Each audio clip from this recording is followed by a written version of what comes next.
Oh. It literally started with you going, Leave me alone. I'm sick. You're not allowed to make fun of me this episode. Okay, that was an observation. It's not making fun. It's making fun of me. Anyhow, Ultra Podcast Z, episode 81. We are live. What am I going to say? Chat is open. Go ahead and chat in the chat. Chat in the chat. Go ahead and YouTube in the YouTube and all that good stuff. My name is Manuel, leader of J Connections. Here as always, joined by Konaru. Hello, my name is Konaru, also known as Milky Kitty. I'm not known as Milky Kitty anymore. Oh my gosh, she's dead. Ew, disgusting. I'm so used to saying that. Why'd you bring that up? She's my fucking dead name. No, I'm also known as Nyaru. Nice to see you again. I'm tired. I did not work today, but I'm still tired. That's it. Oh, and I've been watching Code Blue. If anyone wants to talk about Code Blue, please hit me up on Twitter. Thanks. I swear. I'll leave my Twitter in the description box below and in the chat. First of all, I meant to turn it on right when we started. Let us know if you have any audio issues, because I have a lot of audio issues, like, in general, so let me know. I have a lot of issues in general, is what I meant to say. But, I swear, Max, I meant to ask you before we started what you wanted on your thing, but you're El Bandito now. You're El Bandito all over again. Okay. Yes, you're El Bandito, because You're a sick KPop boy. Stop it. No, joining us tonight, special guest host. We I went down to to Houston's airport called Hobby something like airport, and I don't live by Hobby. Or the other one, the George Bush one, or whatever the heck it is. Yeah. So I went down to the airport, and I was like, "Oh my God, there's a K-pop star over here." So we kidnapped the K-pop star, and we put them on the podcast, and that's who's joining us right now. Everyone, welcome El Bandito to the stage. What group with El Bandito? What is this?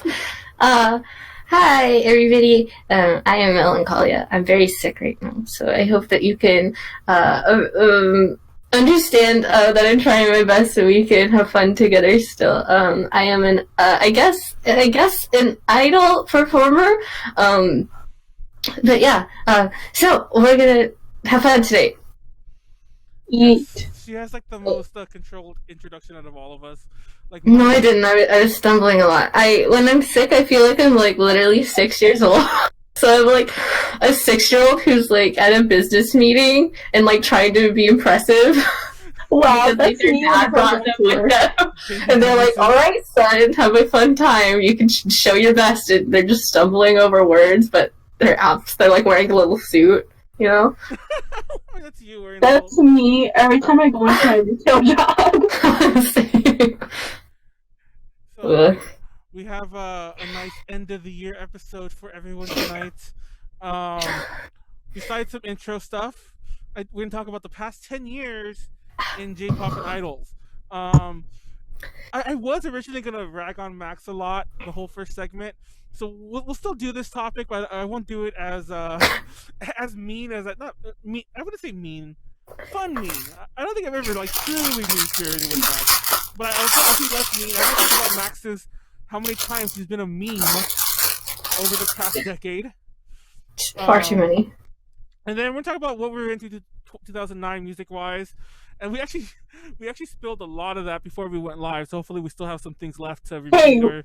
No, which is good because we know exactly what we're going to talk about and what we're expecting at least. What is that? Worm on string. Worm on a string? Somebody have worm on a string. Yeah. So sorry, I just one of my CDs broke in the mail when I was shipping it to somebody.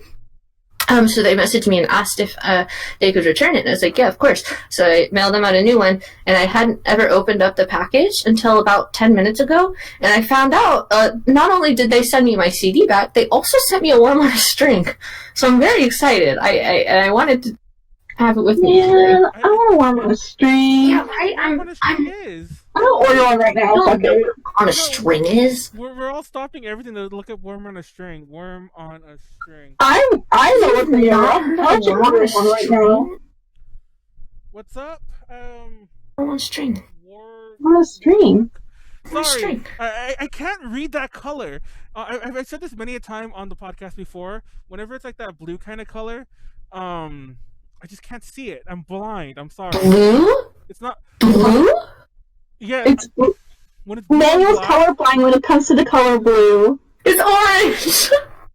wait, it's blue for me. Oh, is it not? Oh, wait, okay, I'm not gonna lie. It probably is orange because I also am colorblind. But stop making fun of me. This isn't. Dude, I'm sorry. Sorry. Serious medical condition. Sorry. Sorry. Gosh. Oh wait, what am I I looking was at? just really shocked. I was like, Someone should send me a link to their best worm on a string Amazon link. Thanks. I'm looking up so many things that like. First of all, like nobody look at my Google history anymore. But when you type that into Google, I don't know if it's just my search history. Maybe it's just like, oh, this guy doesn't want to look at that. He wants to look at this. I'm seeing some weird shit. well, I'll put that theory to the test. I'm going to say what that said. Anyway, let's moving on. Moving on big time. Keep looking that up though, because I want to know if anyone knows if anyone It just has, says worm on the string for me. I just took in worm. worm on the string stories. Share them in the chat. Chat is open. we're on a string. Stories in the chat. We'll look at it and we'll interact. Obviously, I've been interacting, telling everyone I'm colorblind and I suck. But Shut up. check that out. If you're on YouTube, like, comment, subscribe, and like I said last week, if we've already been in this intro for like 10 minutes or so. If we made you laugh so far, we deserve a like. We deserve a like. So No one's laughing. Literally, no one's laughing. you're laughing. Smash that like button. Or don't. I'm sorry, I'm being mean. Anyway, Max. Yeah. Max equals. Oh, I can't. Is that the right equal sign? I can't even see. I can't see, guys. I need glasses. Max equals meme. Oh God. First topic of the night. I didn't even finish telling the topics. I swear to God, I didn't finish telling them because we got so distracted. Worm on the string. We're gonna compare. You're the one that got distracted. Oh, okay. Real fast. The rest of the topics we're gonna discuss. We're gonna compare 2009 and 2019 Oricon charts. That was just a very interesting thing I noticed when I was like, I wasn't gonna do this live, but I glanced at them when I did this podcast just to get a refresher of what was big in 2009, and it's so weird to look at. Anyway, we're talking about how idol music has changed and evolved over the years. Talk about the expansion into overseas markets, like as in concerts in the U.S., the future of J-pop, being a fan today, and closing stuff. There we go. Worm on a string. Anyway, so anyways, first topic though. Max equals meme. Max, how I guess I do. always become a meme? I don't know. I don't know. I think it's to be completely honest, I think it's a curse. Because this is my third time cycling as a meme in this decade, and I I don't know what to do about it. I'm like it's never, but the thing is, it's like, it's very different being like meme in like 2009 versus 2014 versus 2019. Like 2019's meme magnitude is kind of terrifying. So yeah, like that's something I mentioned too, because I'm pretty sure, first of all, when you were a meme like as Miku, like that wasn't, memes weren't really a thing. Yeah, it was just, at that point, it was just a viral video, it was just a fun thing, share with your friend, haha, awesome video, David, thanks for the share, but, and then, like, 2014, it was still kind of like, it wasn't like, I don't know, memes were not so much of like everyone's into them, it was like a Tumblr.com, funny, lol. So, I don't know. Am I frozen? Yeah, I was about to say, Yes, you are. Okay, hold on.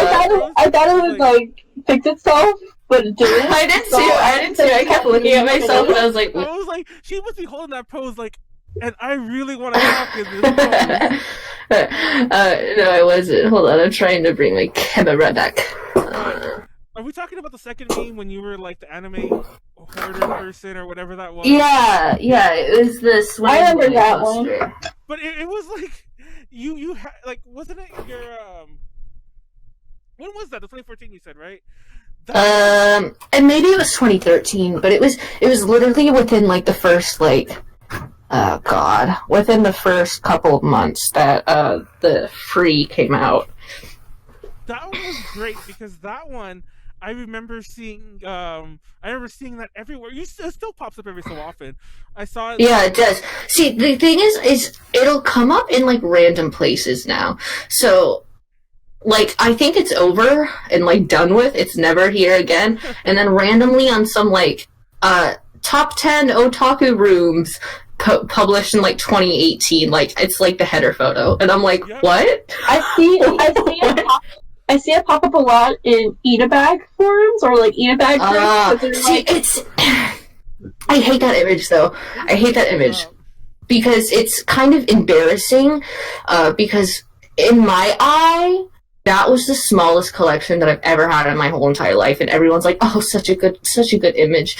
But like, my collection grew so much so fast. Whereas literally every single one of my walls, my ceiling, going onto my bed, to my floor, like it was coating my dresser, and like no one ever cared about those pictures. They didn't care about that. They just cared about the one where I had like 4 posters, and I'm like, damn it! Like I was so pissed. I was like, no, you're giving the wrong one attention. But it's okay. Hold on. It's happened. Wait, fucking hell! What happened to my thing? Oh, there it goes. Okay, I lost my oh god, that's okay. There it goes. By the way, for those who don't know what picture we're talking about, I love how Max like, I hate that picture. I hate it. Oh, I put it over Konaru on accident. I'll just like replace Max's face with it. Oh, did you find it? Yeah, is it like? Wait, yeah, I found it. I don't remember it looking this good. I remember it looking very crappy. Hold on. No offense. But I mean, it does. It does. I remember it looking very low quality. Is the better word to use. No, it was never really low quality. Oh well. I think I just saw like a 10th generation version of it shared on like the Spanish pages. Yeah, like it would be like shared in like big Facebook posts and stuff. Yeah. My main kicker was for some reason it was for some reason it was in like a Shoujo Beat issue. 2, yeah. Without your permission, there, and I was like, hello. Second off, it was in like, I don't know who it was, if it was Dan or if it was Phil, but one of them brought that image up, and it was so embarrassing. I like tried to start an internet war with either Dan or Phil, I don't know who it was, and they did not come back with me, and I was like, damn it. Yeah, exactly. Rex, my friend Rex is in the chat. That was exactly it. I was so hardcore into the Free fandom. Like, I had a canon URL. I was rinmatsuoka.tumblr.com. So, like, I was... Before that, though, I was Ray Ryugazaki, so I had 2 canon URLs. Max, that is so puny. I love it. Thanks. It was... I was a big fan.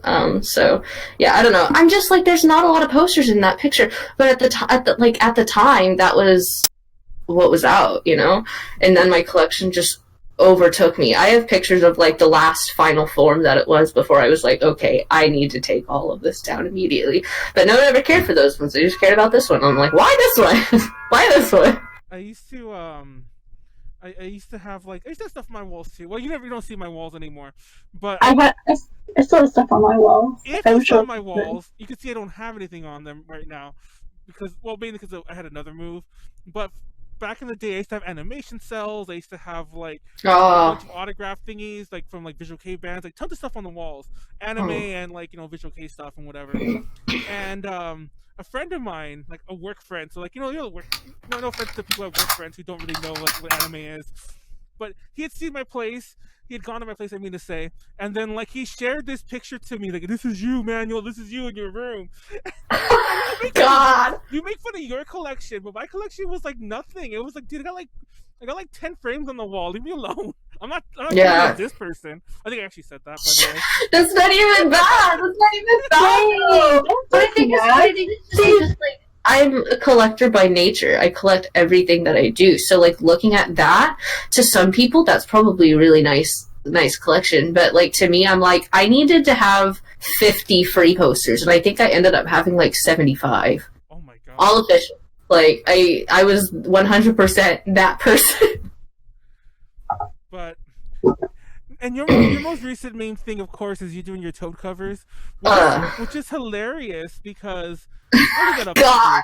which is hilarious because we had talked about them like in passing, because like you started doing those like over a year ago. Yeah. And the thing is, I just started recording them like over a year ago. I've been doing them like in car rides forever. Oh my god.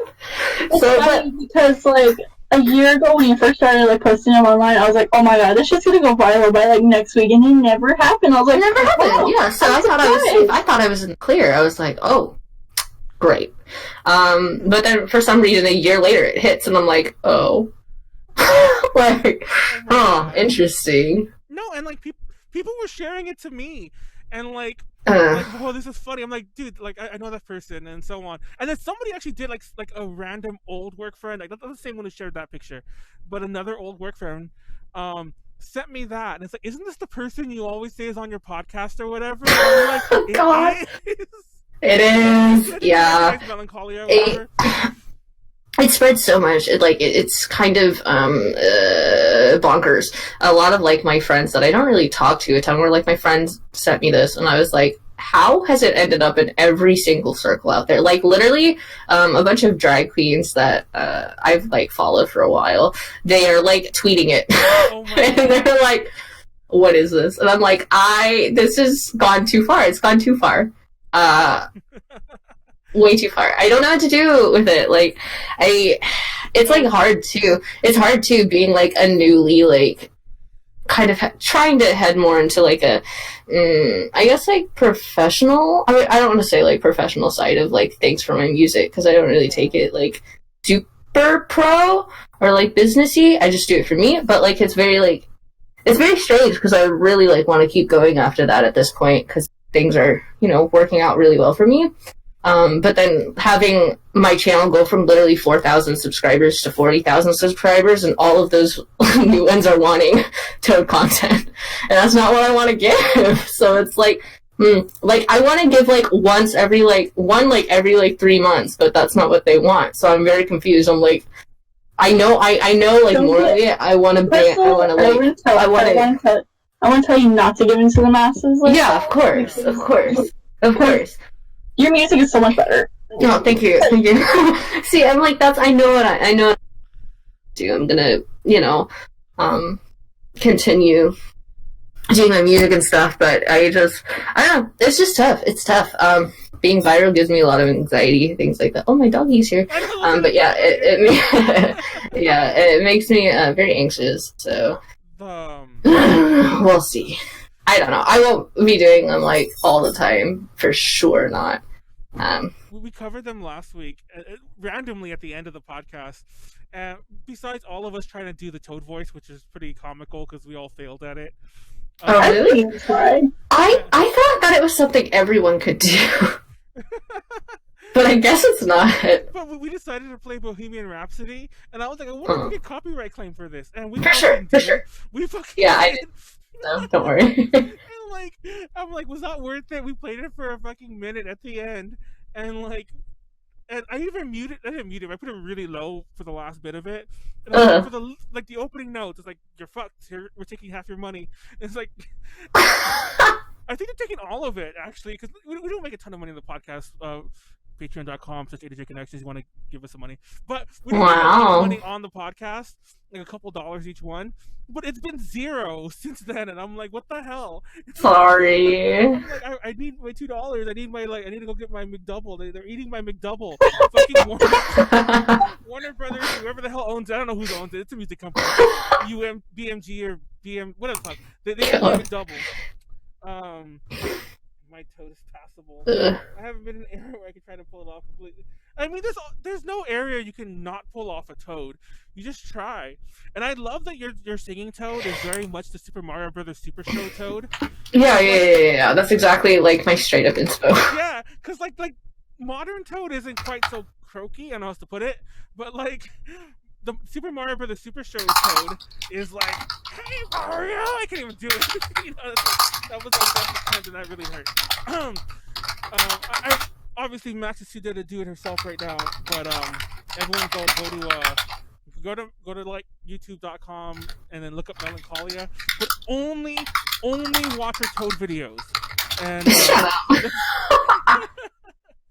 I said no bullying. No bullying. Oh, I'm 12. You doubled in age.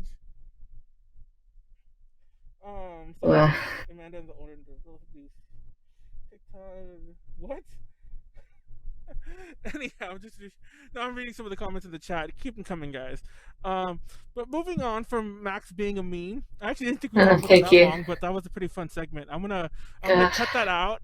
I'm gonna put it like as its own little segment on YouTube and see if it be like talking with the Toad. Like so super quick. And I even had to.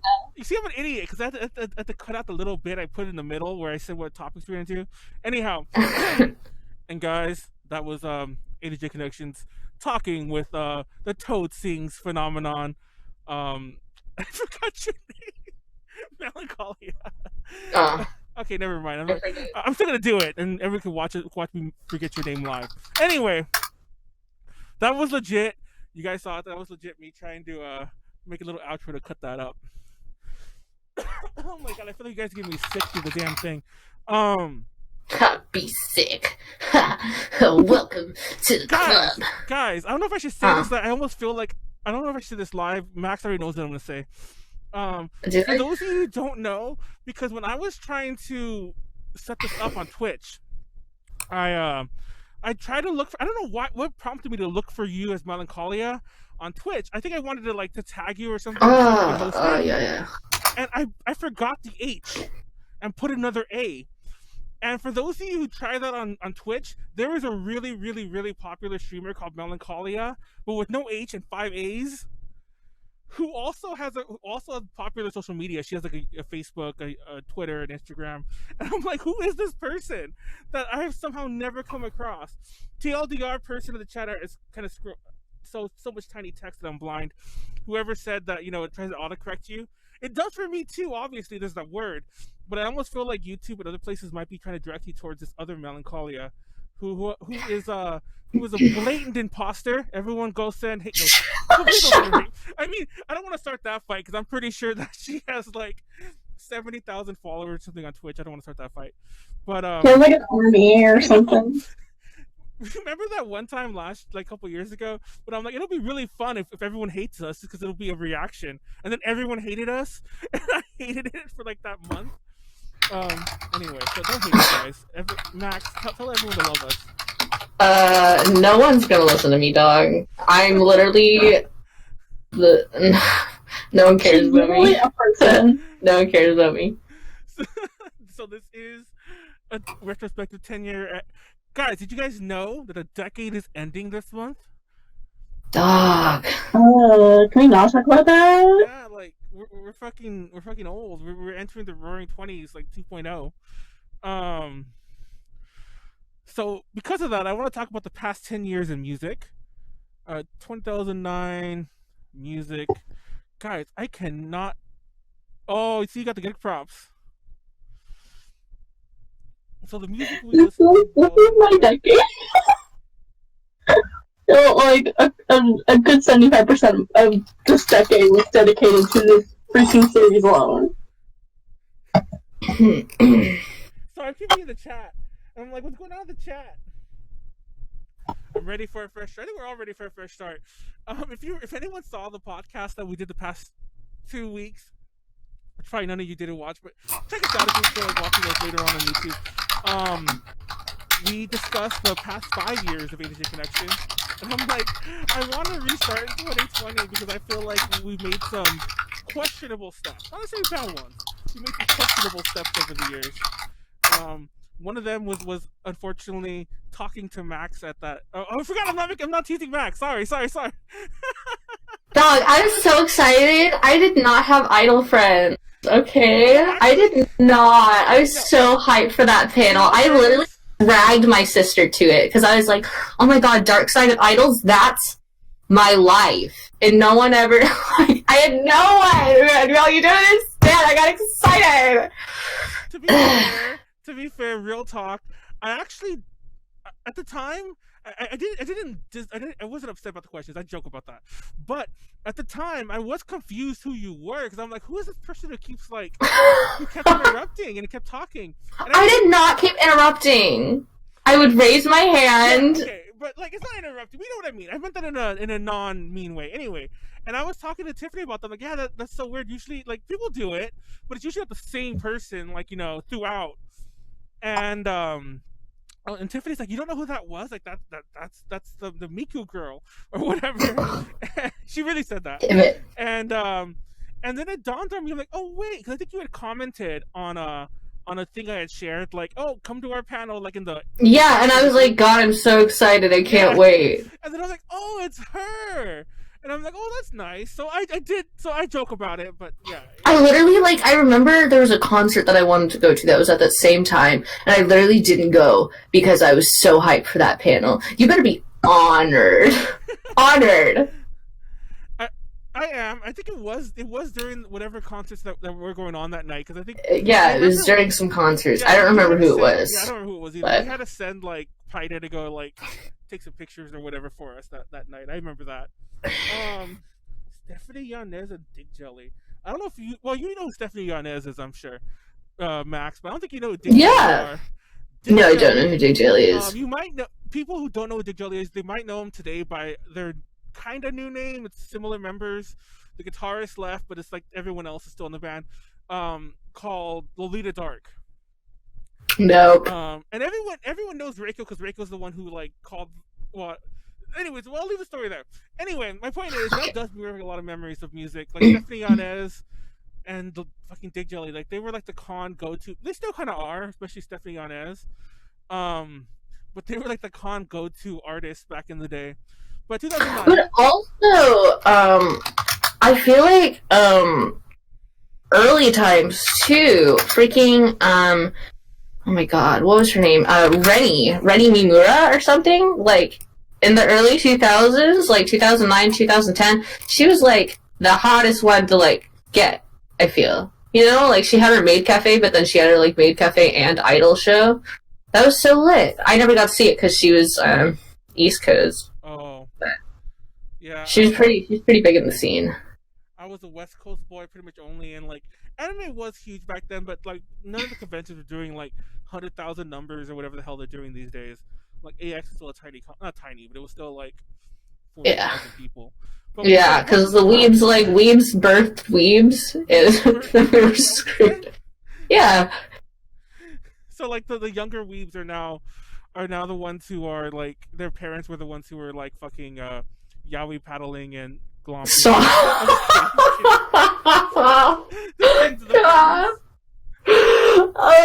So speaking of that, let's travel back to 2009. The free hugs, the yaoi paddles, the glomping. I can't think of what else was going on in 2009. All the everything. Cosplayers. Yeah. Every other female cosplayer was a Haruhi. Hitalia was huge. Oh yeah, Hitalia. Man. And, yeah. Morning Musume was going to Anime Expo that year. Ah. I saw them there, by the way. But shut up. What were you listening to in 2009, Max? Oh, me? 2009. See, 2009 is I didn't start getting good music taste until 2012. And I don't want to say I didn't have good taste. It was just very simple. I still, of course, only listen to JPop, J-Rock. I listened to a lot of Uberworld. I remember if Aqua Times was also my big jam. But I listened to Back On was really good too for me in the 2008 Yeah. I didn't know they were around back then. What the hell? Yeah, that has been on for a while. Well, they did have an anniversary. I think recent-ish. I don't even know what year. That could have been like 15th, and I didn't even notice. But yeah, go on. Yeah, man. 2002. They've been around since Oh my 2002. god! Because I've seen them live several times. Like, I think the first time was in 2012, and I thought they were kind of new. No, Like, oh like, my I god, they're kind of legends. How I know feel. Kenji, the singer guitarist. I know he's married, or maybe I think he still is married to Kotakumi, isn't he? I don't know. I don't pay attention. Stuff. Anyways, go on. I don't care about who marries who. Shit. Oh my god. But I do. Yeah, I listened to. Thinking about it, I did listen to quite a bit of J-rock in that time. I did listen to a lot of symphonic metal in that time. I also, but as far as like J music goes, it was mainly J-rock and also a little bit of EK. And a lot of like anime OSTs. So like Haruhi was like super popular during that time, so like I threw it down to all the music for that. Threw it down to like, oh my god, like Leah, the girl who did all the freaking like key music, like the air theme song, stuff like that. Just very classic. Listen to a lot of Kodako. Aya Hirano was like my pal. But yeah, that was my like 2009 in retrospect. But it stayed in Hello Project, of course. But yeah, 2012 was whenever I started getting good taste. Not that stuff isn't good, but like the taste that I had in 2012 is pretty much the same taste that I have now. Oh wait, was Aya Hirano she's the one we interviewed at Phantom? Oh, you wouldn't know that. But I do know that. Yes, it was because I remember getting super angry because I so badly. I don't know if anyone wants. You did. You did interview her. Oh, they were so strict. They wouldn't let us take a picture with her. I remember. Let me see. Now, this is random, but like I don't think that interview ever got posted because of what's the word? What's the proper word to use in this case? Politics. But here, everyone, look at the picture we took of her. And it's not politics on our end. It's politics on their end. And by the way, I'm gonna like sneakily release it anyway next year. I do that for every interview. Nobody out us on this because we'll probably get like not they won't find us. They'll get mad. Yeah, you sent me that picture and I was like, wow, she's so lovely. I love her. We Oh, and they only let us take one. Like it was like I was so glad. Like we actually had a photographer there. Like that wasn't me who took this one. And I'm like, she's so elusive. I love her. Oh man, but she's great. Oh, I put your picture under hers. Hold on. Anyway. I'm seeing here in the chat. Haruko Momoi, yes, 100%. Also, fantastic person to be into in like 09. I don't really want to jump back to this, but like this comment, my technical actual first kiss is from a furry who came up and kissed me at random at a con.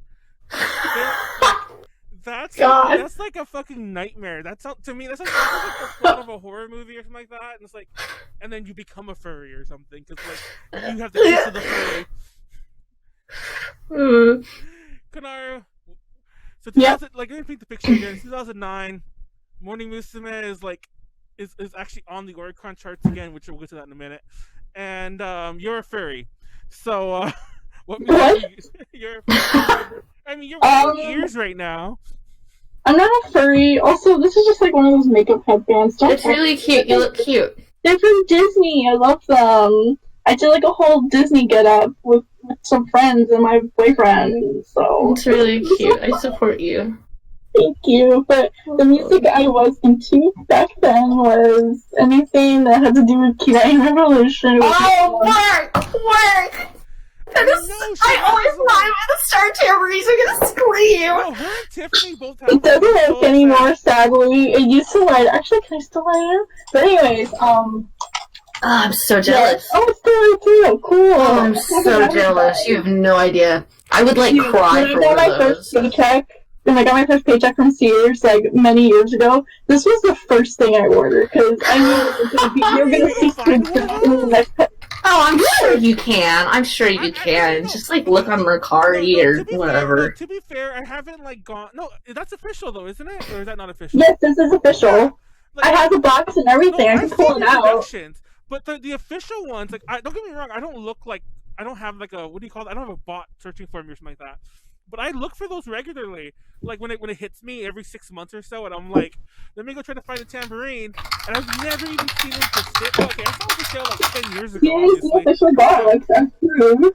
Yeah, so I've seen it like many years ago, but I haven't seen it like anywhere, like even to spend $100 or plus on or something. I got it for $150. That was my very first paycheck from Sears before they went bankrupt. Someone that sounds so terrible. Someone if you got one in the chat or on YouTube, hit your bro up and we'll talk some digits. No, we will talk some digits. Do not talk about the digits, Manuel. I'm gonna mute your mic. I'll mute my mic.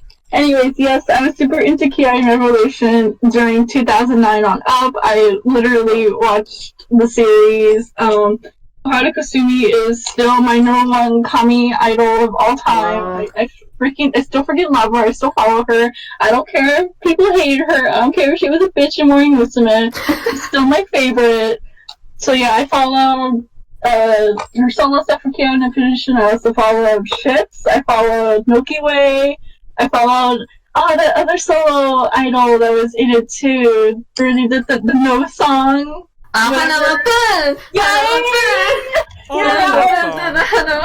Yeah.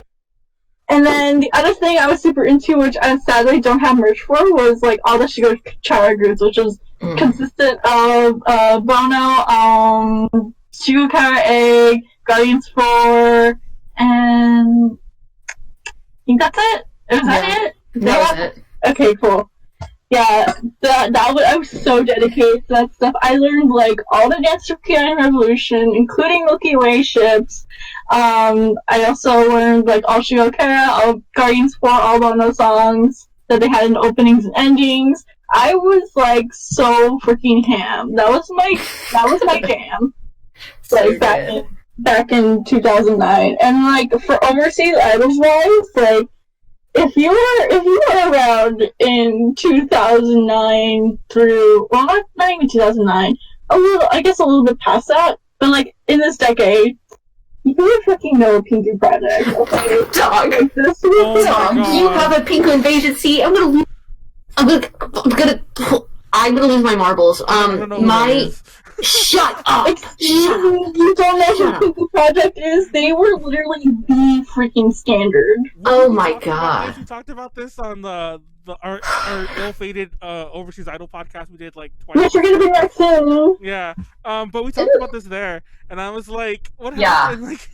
Like everyone raving about them, like, I've never heard of them. Project. I'm so jealous. The rest of Shioase, the group that were on hiatus a little bit, but every time I go up there, they have a copy of that and the DVD that came with it too. That had the music. Oh my god! I know. Like you can put like on the cover. Mine is only the CD. The CD. Yeah, I always get super jealous every time we're up there. I'm like, can I buy it off of you? And they're like, no. And I'm like, please. I literally got so lucky getting that. Do you know Juju from England? Oh yeah. She sent me and Paida like a whole play package, and me and Paida fought for that CD. Wow. But Paida ended up getting some Pinkley Ever After piece in exchange for that CD, so I got the CD. Tough. If you don't have a copy of Oishi Ichigo's Game Time EP, I think that I have like 3. Oh my god! Please send it to me. Okay. That's literally what I'm missing from my overseas idol collection from like the good old golden days. So I don't have the Pinku Invasion CD, but I also don't have the Becky Cruel and the Angels Tsubasa Kudasai single, and I want that really bad. I want like all the old Becky, like prime time. I want it so bad. I also want the DVD that she made with Becca. I want that one really bad too. I want that one so bad, but I can never find it. It's hard, man. I'm gonna be in Japan next month. I'm literally just gonna spend like all day in CD shops seeing what I can find. Because literally, you just may never freaking know at those CD shops. You just don't know what you're gonna find. It's true. I wish that I had gone over like during that time. You know what I mean? Like the thing that I could have found. I'm like, man, those are good old days. But yeah, no. Aside from Pika Project, I also listened to Oishi Project and Becky Cool and like and Kimo. And even though Kimo-san didn't have like any like music, I still watched all of her dance covers, all her vocal covers, and everything. Did you? Oh my god, were you into Luna Cherry too? Yeah. I loved her so much. So much. I want her back. Oh my god. Wow, we are showing our age though. I mean, you guys are like We're too old. young. You're like, We've been in this for too long. And I guess I also listened to AKB too, but like back then AKB was not a priority for me, which is really shocking to hear to some people. But yeah, also AKB too, so I include that in there. And My Miss Men, just anything help about it. Wasn't the monster they are now back then either. No, they're not. But still, they were relevant in my life, just not as relevant. So for the record, I was trying to interject twice, but like you guys were. Well, by the way, one of the interjections was because I accidentally started playing Pika Project music without trying to, because I went to their YouTube page on accident, and I think I stopped before I played. But two things: one, I didn't know Pika Project was until we did that podcast, and two, I knew about Shiawase because they were in all the notes, and they were doing some videos in the first episode of the Overseas Idol podcast we did. I did not know you were in that, Max, until Konaru mentioned it last week, I think. And I was like, yeah, I've literally been in every single like Overseas Idol like thing since the beginning of time, because I was in Cruel Angel's project, and then after that practically tanked, then I was Oishi Ichigo. After that tanked, I did Shiawase. After that went on hiatus, I was like, screw it, I'm just gonna do stuff myself. No kidding. Have you like not read the interview for KPop that I wrote with Max? I don't have that issue yet. I need to buy one. I literally have it. Yeah, she had like a whole like 2-page spread on here, and I even covered like those topics and everything. It's exciting. I was excited to talk about it. Yes, because I know what I'm talking about, and I know exactly what questions to ask. I love you. Actually, you have a 3-page spread. Yeah. Yeah, it's pretty big. I was like, wow. Yeah, it's pretty big. It was really supposed to be 2, but then like I talk a lot. We're spreading this out. We want to include as much as possible. It was fun. But yeah, if you want to read more about like the questions that Manuel just asked, like literally go by KClub issue 3. K.Club. Max is in it. No, I mean Melancholia is in it. So yeah. Literally go read that. Thanks. But yeah, I didn't know about all this. It's funny, all you guys is overseas stuff. By the way, I feel like I probably should have went first. Now mine's gonna be so much more low energy and not as fun. 2009, I was still really big into VK. That's fair. Yeah, I mentioned this in the past. Like, I don't think I listened to like anything idol music except for Hello Project up until like the mid 2010s, about maybe like a little over 5+ years ago. It was pretty much just Hello Project, like Morning Musume, 2009 was saying, right? Yeah, Morning Musume, who are the cute, not Berry's Cobra. I actually never liked Berry's Cobra that much. Still never really. Really? R.I.P. But yeah, there's a lot of them. But I was really into VK. Like, I was hugely into Mwani Swan. That was like Mana's, thing. They were also at Anime Expo that same year, the same year that Morning Musume were, that band. And then listen to like On Cafe. I think they were back together at that point. Yes. And then Mixed Speakers Inc., a ton of other like VK bands I can't remember anymore. That's like the state of VK basically. But yeah, I was really into Japanese music in general back in the day. I remember that was my thing. And I was really into Arashi and SMAP. I had just discovered like boy bands. I never went beyond that, because like boy bands have always been harder to like see anything into in English. And well, that's only Johnny's though. Like Johnny screws us over until now. But I mean, like all the because nobody was really talking about them 10 years ago. I don't know if you were, but nobody was.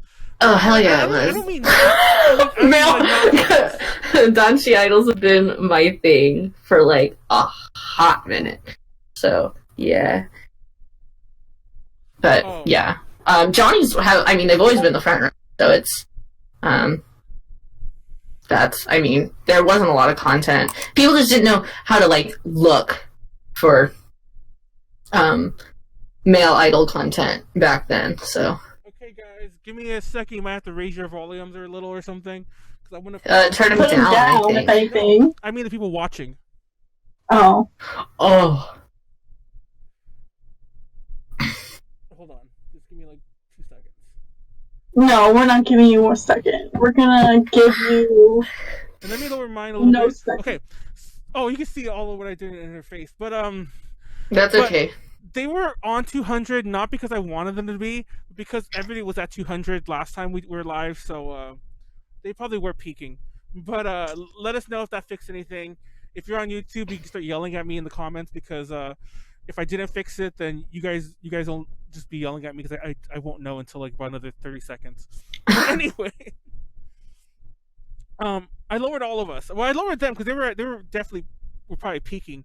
And I'm a tech, and I raised my gain a little too high myself too, so I raised it on a natural level.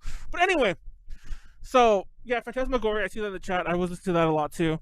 Them a lot. Kisaki in general, before he became a total asshole, I was listening to. For those who know, Kisaki's the bassist for Phantasmagoria and like what's that other band? I can't remember the name of the other band, but he was more famously in the band Mercedes that eventually became Duran Gray. I was into Duran Gray. How did I forget them? Oh. I was really big into Did Duran you? Gray. I know that this isn't VK by any means. But when back in the day, did you have like a YMO phase? Were you into them at all? 'Cause Yes. I also remember as a kid, I listened to a hell of a lot of YMO, Susumu Hirasawa, and Alfie. Like those were also some of my like top threes. Italian Hand Kiss, so good. But yeah, I was into a lot of other odd like things.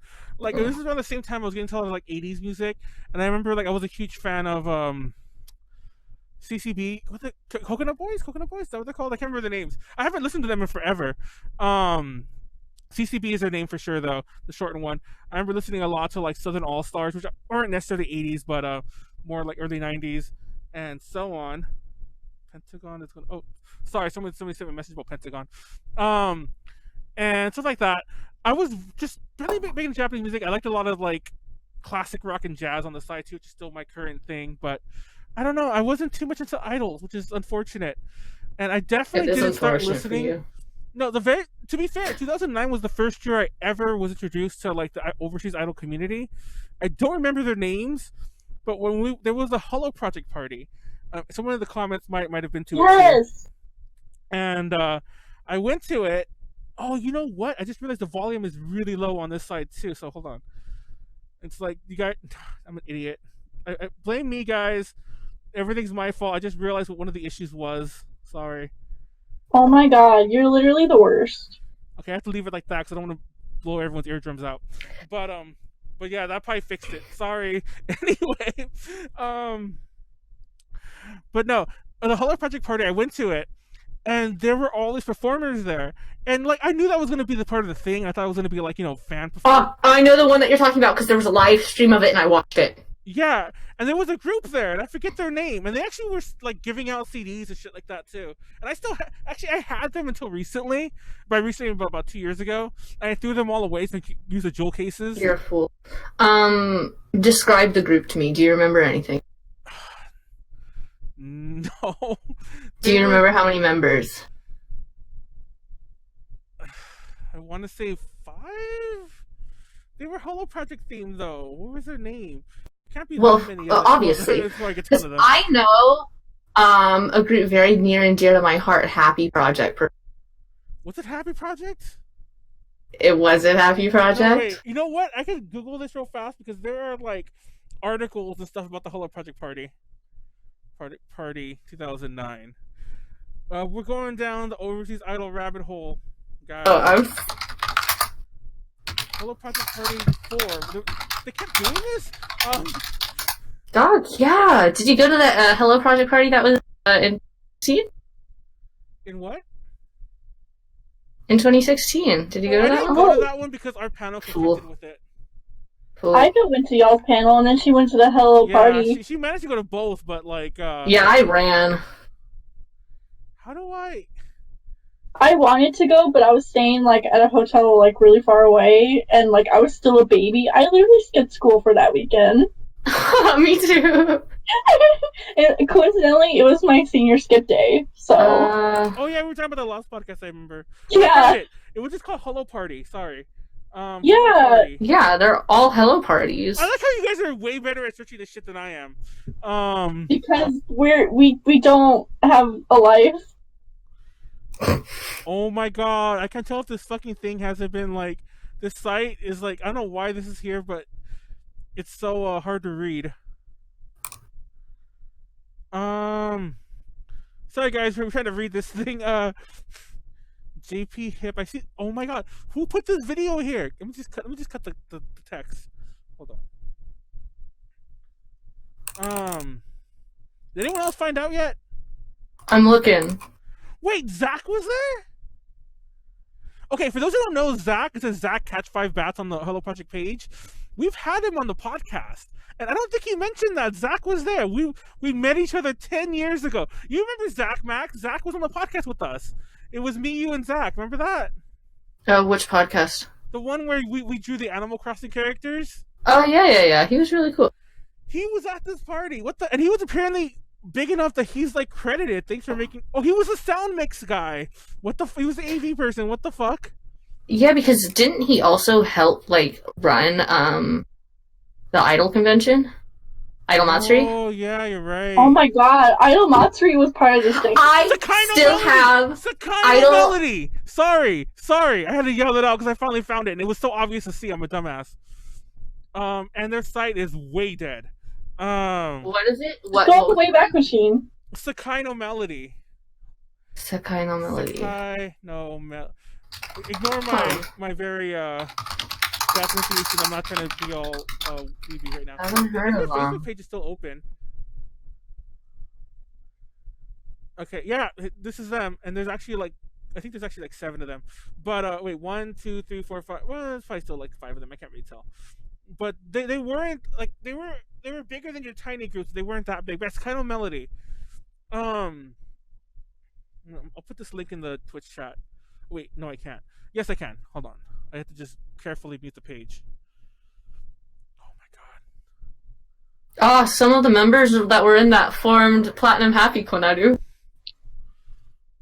Okay, there we go. Oh, in the chat. Well, I need to question some people and something. right? Such a small world. So yeah, I love how like this was all supposed to be a small segment. This has been like a third of the podcast already. We're now. Katie was in that. Katie was in that. Wow. Okay, I'm looking at pictures of them. I know everybody. You know everyone. Yeah, I'm looking. Well, not everybody, but a good majority. By the way, some of the problem with sound issues because I'm not talking to the mic also here and there. Wow. So oh wait, this site's still open. This Google site.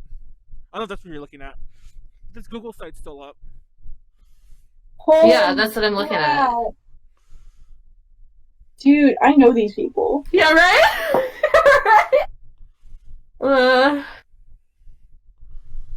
Sorry guys, we're going to Sakaido. We could go back and download their releases. This is bonkers. I'm gonna go back and download all of these. Oh, you can? How? If you click on their main groups and then click on the groups, you can download all their releases. Dude, I'm living for this. Dog. Honestly, Manuel's audio sounds the best. Well, to be fair, I'm not talking to the mic that much. I keep moving away from it. But I actually have a pretty expensive... actually has a mic. Yeah, I have a pretty expensive setup these days. Actually, yeah, he does. I'm not using it correctly, so it still doesn't sound as good as it could. But I have a pretty expensive like AT2020 mic, and then I have like a preamp, like a couple $100 put into the setup. Once again, it could sound better, but I'm not willing to put the time into it. Get you a snowball mic. Well, there is an Audio Technica version that's just a USB straight that I think. Like, well, I'm not gonna buy it for you, but you can still get that pretty cheap. Still buy it for me. You can't. Wait, are these links still live? Oh, the links are dead though to the downloads. Are they? They're 404s. Hold on. Well, I know people that are in there, so I'll message them with I'm words. trying to download the I Christmas like one right how now. most That's of their why. stuff is Christmas releases. Are they? I'm gonna be real with you, like it's so lovely. I love that. Also, I really want this AKB dedication album. Mood. That's so cool. Okay, sorry guys. We just went down the rabbit hole. It kind of happened again. I kind of snapped out of it when I saw the audio, like someone telling me that my mic was the best sounding. But I kind of forgot we were doing a podcast there, and I was just like searching up Sakino Melody. We did this last week. Remember, Konaru, when I was just like looking up things, and I'm like, oh crap, we're still alive. Yes.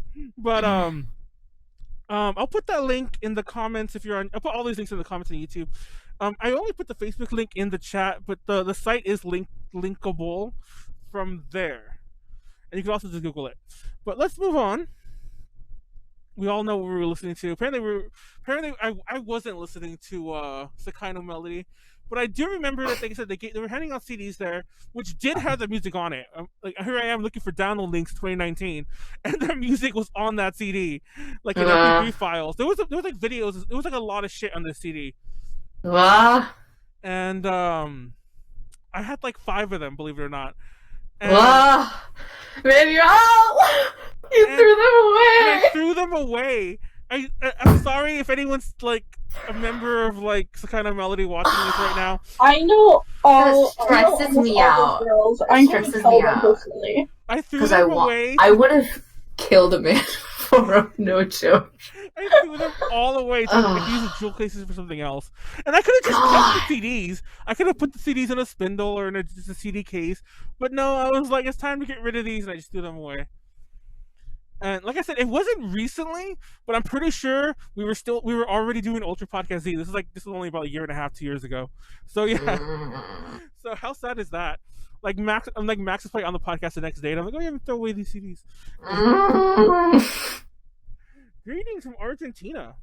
Hello. Oh, hello. Hi. What time is it in Alexa? It's what literally time the same time as here. Well, here in Texas, I think. No, it's 12:57 a.m. according to Alexa. I don't know if anyone heard me yell at Alexa. I don't know if anyone heard. You probably can't hear Alexa because it's actually really far away. But yeah. I moved it because people kept yelling through Alexa, like when I would have them without my earphones on. Like people I would do calls with and stuff like that, they would yell at Alexa for like, Alexa, tell Manuel to shut up, like things like that.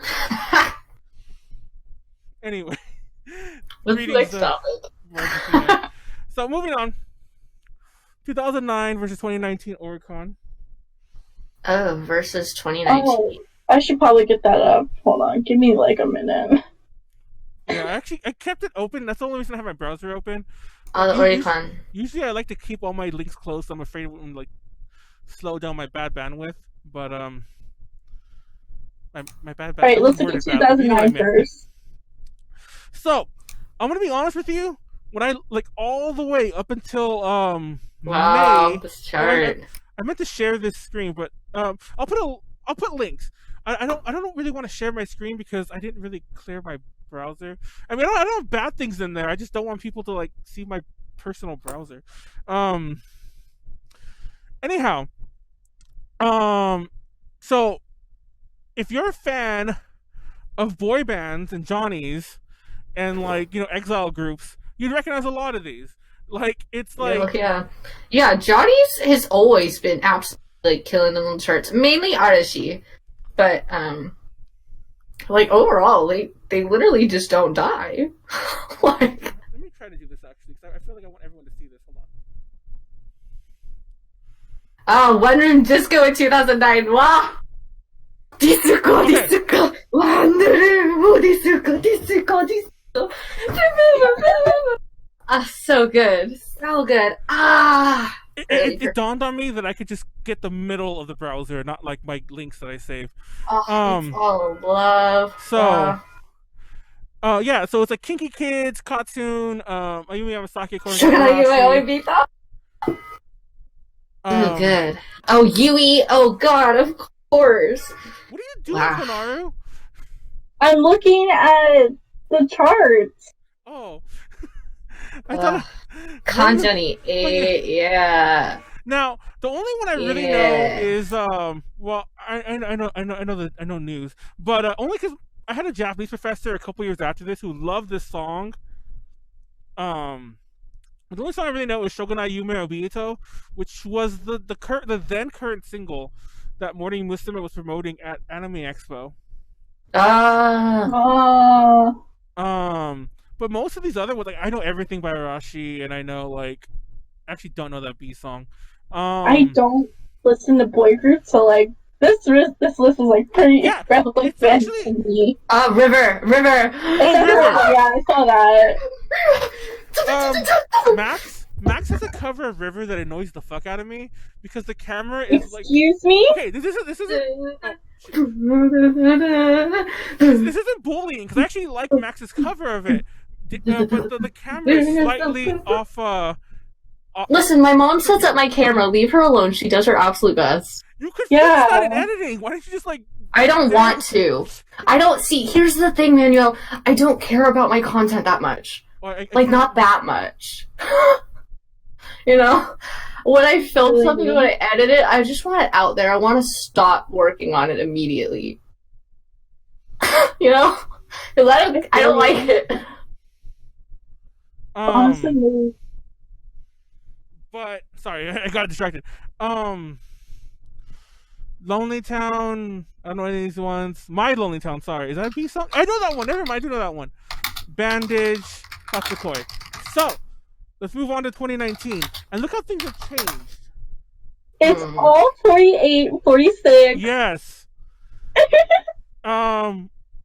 There's some good ones in here, though. Here are good ones. Like Last Idol. Wow, they charted. Yeah, they were actually I think the first. Oh no, not the first Korean group, but no, I think BTS is still the first Korean group to make Oricon. Are they? Well, yeah, number one. Aside from IZ*ONE, but they did it like I think last year or 2 years ago. Seriously, that's shocking to me. It was this list that that showed me that STU48 is that I didn't realize they were that popular. They're very popular. Like I was gonna go to STU handshake event, and then I found out like you actually need handshake tickets, so I couldn't even enter the venue, which is fair. Which is fair in itself, but I passed by and I was like, oh my god, that's pretty crowded. Yeah, all the singles are number one hit, by the way. Here. That's wild. Wow, I'm so happy to see that Kiss My is still charting though. Wow, they charted a lot.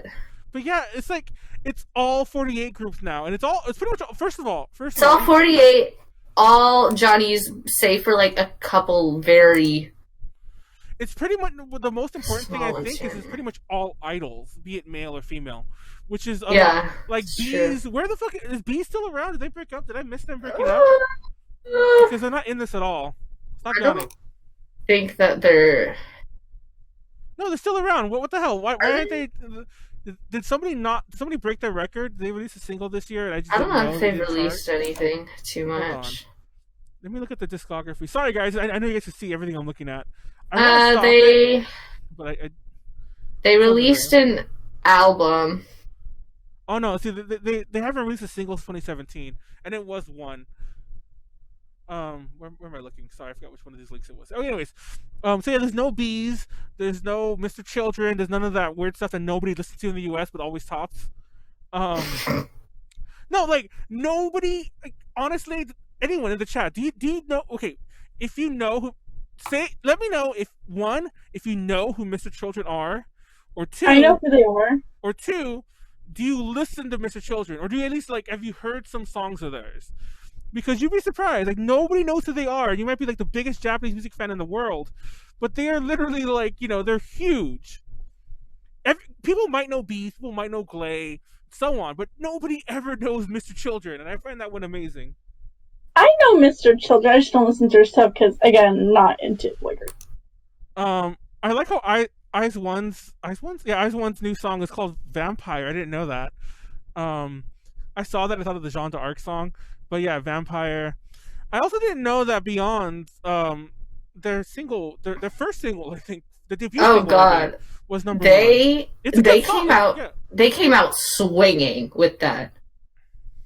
Oh God, I'm really looking forward to Beyond. I feel like Hello Project as a whole has been pretty dead over the past, honestly, this past decade. Like, they haven't really captured me, honestly. They recaptured me my senior year of high school, ironically, with Country Girls. Country Girls. I was excited for Country Girls, but they really neglected them. They did them really. Yeah, exactly. And I was so upset. Like, okay, when Uta left, I was really, really, really devastated from that because I was like, oh my God, I'm getting back into Hello Project. I've been finally, and I have a girl I'm after, and I'm so happy. Right at the peak, her parents decided to be a fucking bitch, and I'm so upset. And I'm so upset. I just want to get over it too, because it was really heartbreaking to me. Mm-hmm. And then now that Country Girls is like kind of basically disbanding. They're not hiatus. They're disbanding. Let's be real. Yeah. I'm just like, man, I don't know what I'm gonna do. Can I even be into Hello Project still? Because like Country Girls is like my saving grace for Hello Project, but Beyond has been catching my attention. Oh my God, so Beyond's I just might them. They're really good. I think that they're going to be what brings Hello Project back into, because as much as, sure, say what you will, Hello Project has been like a big standstill, well, not standstill, a big contender for like ever, since they were a thing. They've always been like in the rankings, in the tops, everybody talks about them. They have their own storefront, so they're obviously a big driving force in both the Western and Japanese idol fan scenes, whatever. But I just feel like it's been on such a decline.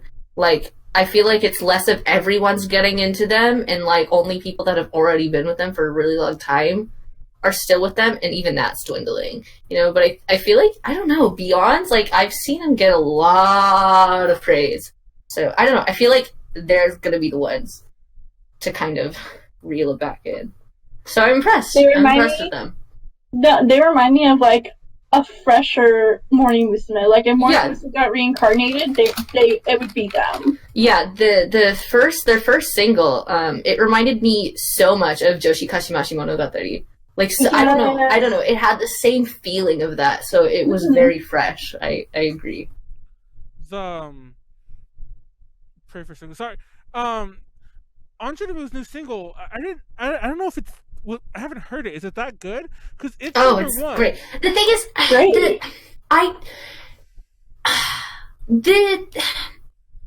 it's less of like, just the song's good. It's more so the entire package. Like, the music video is really great. Every time I see like live footage of it, it's really fun to watch. And the song, like, it's not my favorite song in the whole world by any means, but it's good. So like all together with the members and how they interact with each other, and like really how everything just plays out, they just seem to be under good hands, and the members are doing all they can with it. And I think that, I don't know, it's very different. It's very reminiscent of like early 2000s Hello Project for me personally. We actually interviewed Anjanamu a couple months ago. In case anyone's wondering why the interview's not out, I don't know. I'm not the one in charge of it. I'm not the translator for it or anything. And I'm actually kind of upset, like, why isn't it out? But here's the picture that we took of interviewing them. Look how great they look. But I'm surprised seeing them there, and I checked to make sure before I said this. Thankfully, I'm on Wikipedia.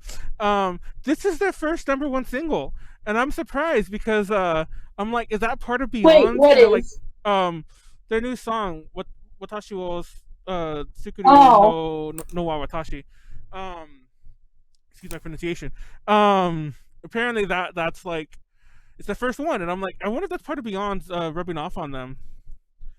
And it's funny because like the Pray for Single thing, like everyone mentions, the Suku's kind of retired from Hello Project and whatnot, but it's kind of weird because he hasn't he still does music.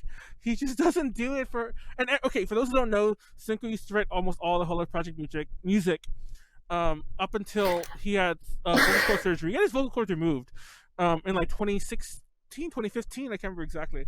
Don't quote me on the year, but he had them removed several years ago. Basically, he had lost his voice, and quite literally. And everyone was wondering about his career, if he was going to retire. And I think a lot of Hollow Project fans are under the impression that he's retired, because he's even slowed down writing music for Morning Musume, which he still did for a while. But he still writes music for that. I can't remember the name. What's that idol that like the other idol group he produces? The one that's like for the cafe or whatever.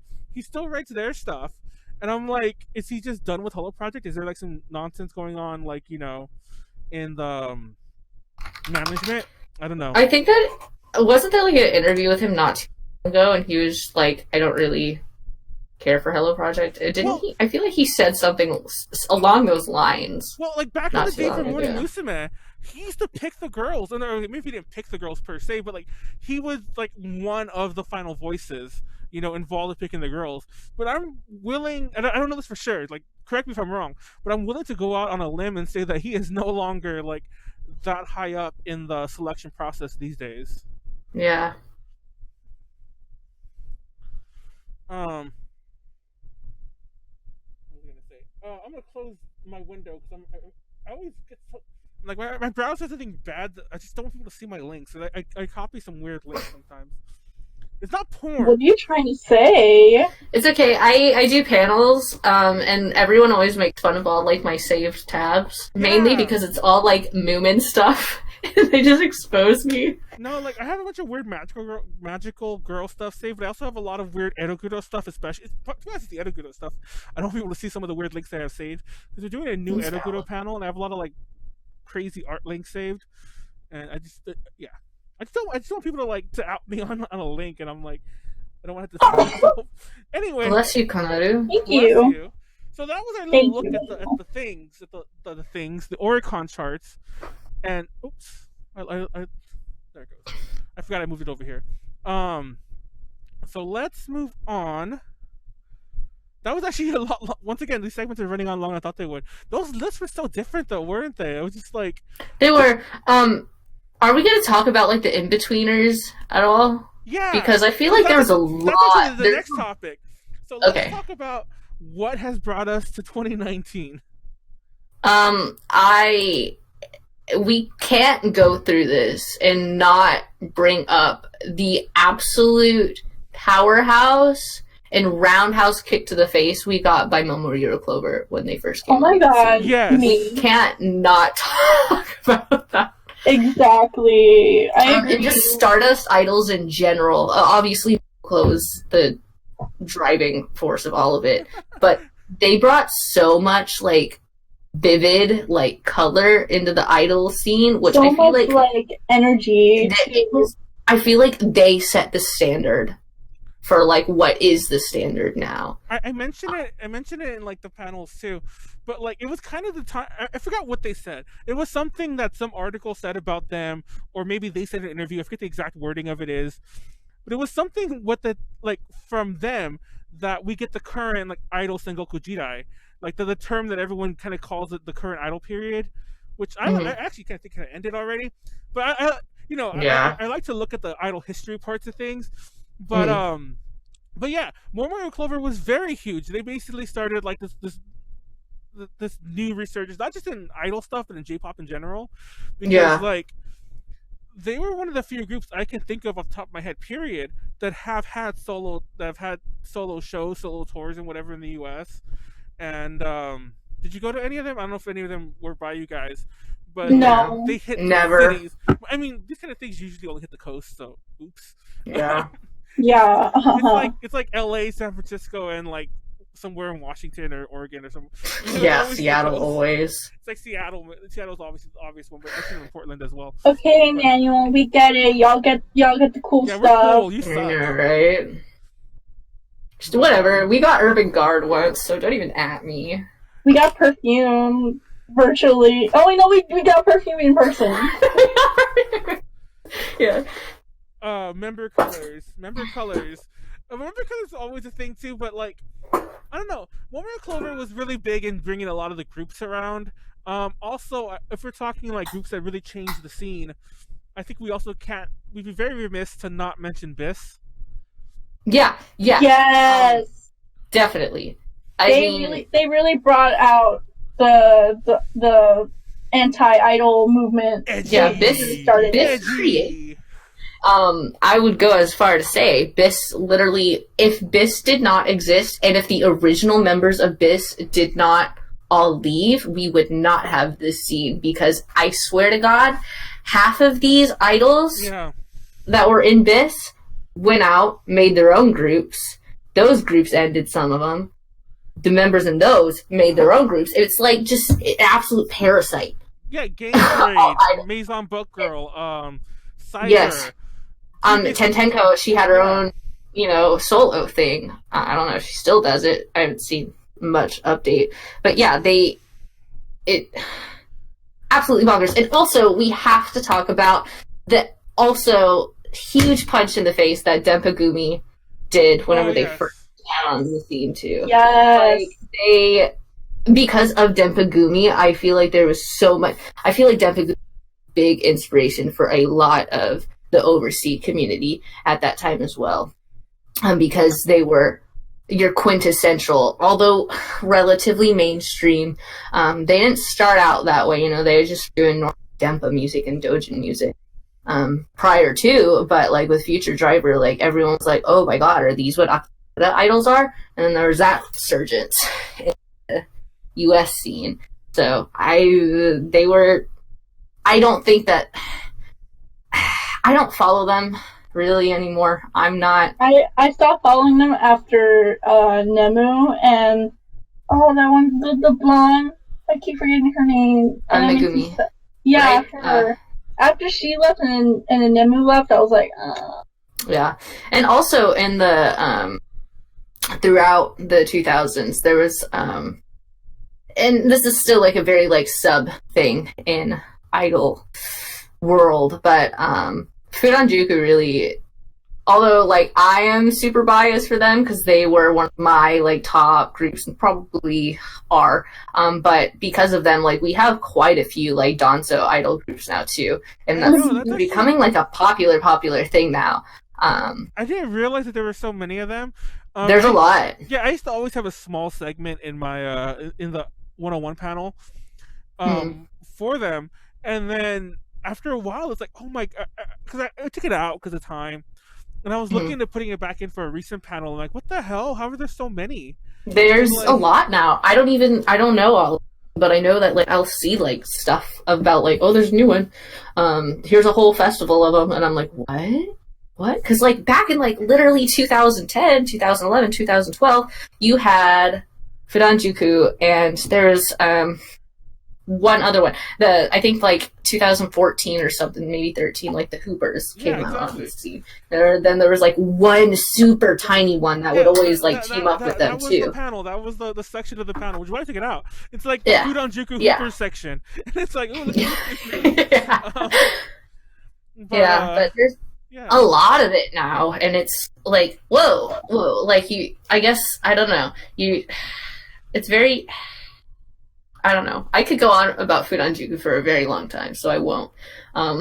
Also, we can't forget the main reason why we're all here today. Love Live. Shut up! Shut up! I know, only Konaru. Well, see, like, I actually was thinking about that, too. I would be sarcastic there, but in reality, like, Love Live basically brought idol culture here to the States. We're not I think it did. It made it mainstream for a little while, and now it's, really being integrated as a thing in conventions here, which we can't ignore, even though I hate Love Live to the moon. I've never seen it. I have not even seen it. I did not. But it's funny because I say this as we're prepping to do a 2D panel, an idol 2D panel at ALA, which, by the way, I'm not writing, so don't out me as being a hypocrite. It's Molly's panel. I'll be on it, but it's Molly's panel, so don't come at me for like double talking here and then doing that later. But See, the problem is, I feel like Love Live, it's almost like negatively impacted the idol scene as far as I'm Yes, concerned. I will say that too. It's also negative. As much as like it's made it like it brought idol culture here in the West. It's made a very, very, very negative impact on like how this whole culture is viewed in general. Because yeah, That's true. it made everything very skewed. Very And unrealistic. it like we've talked about this in the past. For some like the overseas things we talked about, but like if you go to an idol thing, everyone is freaking a Love Live dance. It's a Love Live thing. Yeah. Yeah. There's no one's out here doing nerve. Yeah. You know? There was literally a few conventions like the past couple of weeks that just had like half, if not more than Love Live in their idol showcases. And there's one coming up soon that's just like nothing but Love Live again. And, you know, I like Love Live, I'll admit that, but if I'm gonna hear a Love Live song over and over again at a idol festival, I'm gonna be bored. And also, like, I don't want to be like that person who's like old guys for shaking fist at cloud, but like you could say it's like the gateway to other like idol stuff, but in my opinion it kind of isn't, because a lot of people I know who like Love Live just only like Love Live, and it's Yeah. like Exactly. Yeah. That's another Microcosm. point. Yeah, because like everyone keeps defending Love Live because it's like, oh, you should be accepting of it because it's a gateway. But I'm like, okay, so It's a are you gateway interested? anime, Are you interested in getting into this group, or can I show you these groups? And I'm like, oh, they're not like Love Live, so I'm gonna stick to this. Yeah, they're like, yeah, I might be into it. I'll look into it, and then they don't. But also, I feel the same way about Baby Metal oh my god, okay. as yeah. Love Live. I feel the exact same. Baby Metal, I've said this many a time. I actually don't like Baby Metal. I don't Me either. like Baby Metal. I always slur that name. I hate the way it's like I can't say that. I can't say those syllables together. Baby Metal. So anyway, I've said this before in the past, but like their fandom is ridiculous. It's like it's everything I hate about the metal fandom and everything I hate about the alt idol fandom. And they meet in the middle. Oh, and it's also everything I hate about, like, you know, the bandwagon mainstream fandom. And it's like all together. It's like don't get me wrong. Baby Metal just stresses me out. I've never stuff- once like listened. Like I perform a couple of their songs in my shows mainly because I know that people are going to be able to get into them. So I throw them in there because I know, like, oh, the crowd will love this one. But I've never once like fully cared about Baby Metal, besides the one time that they covered that one Karen Girl song. Oh my god. One of the some of the members. See, That's the only time I've cared. I know what you're talking about. They did but they also did they did a cover of a Morning Musume Yeah, song. no, they did a Well, cover of one of the members did. Petite Love. I care about It it a was little Petite bit Love. as well because Riho's a backup dancer, so I'm kind of like, watching a little What bit. annoys but me that's- about Baby Metal is that people, like, how do I say this? I used to always make the point that a lot of people, like, how do I say this? They're so interchangeable, the group. And people might be like, no, they're not. But pretty much, as long as Sue Metal is there, I don't think anyone cares who else the rest of the group is. At least Yeah. as far as Because she carries them. No, okay, no, I'm gonna argue on You've that been gone because forever, there's and- a lot of the boomer fans that are just like, oh my god, I still want Moa back. But they still go see them and they still buy everything, so it doesn't matter. But the thing is, Boomer fans. Baby Metal is still two girls. It's still two. It's I mean, start again. Baby Metal is officially only two girls. But why Yeah. is it every music video they do still has three? And I mean, I know they might be like, well, they have background dancers. But when you see them live, they might have four. It's like they're almost like lying. They're almost like writing an old, you know, how do I say this? And nobody, like, obviously Yui is replaceable. Is anyone trying to say that Moa isn't? It's like, I think she very much is. You can fucking throw like who's another ex Morning Musume member? Throw fucking Tanaka Reina, that'd be wild. No, Can you imagine? throw Kudo Haruka there. Throw her there, and like Oh, that's a good one. Wow. she's about Don't the throw right height. Haruka there. Throw Haruka Haruka doesn't in want to there. be an idol anymore. Just throw her in there, And I guarantee, like, not only will no one really care, as in, like, stop supporting them, really care, nobody will really care, but you get all the Morning Musume fans like, oh, my Morning Musume person's in there, and then go jump on that. Yeah, that's exactly it. I have tons of people who don't. I like know so many people who don't care about Baby Metal, but whenever they did their recent tour here in the U.S., people went because they were like, "We might see Riho," and I was like, "Dog," and then they, Really? and I was like, "Ah." For the record, I've seen them live twice. Another thing I don't like is that, don't get me wrong, they've released their third album recently, and it's changed up a lot. But like, for most of their existence, they had the same fucking set list. And I used to complain about that forever. I'm like, it's Baby Metal going on tour again, doing the same, like, 12 to 16 songs. Well, I mean, considering that they had a boomer fan base where it's like they love the same things. Stop calling it. No, let me talk. No, let me talk. I swear to God, because I have a point. I'm defending you, but anyways, go on. No, because the fans that mostly are into Baby Metal are, we're gonna be honest, boomers.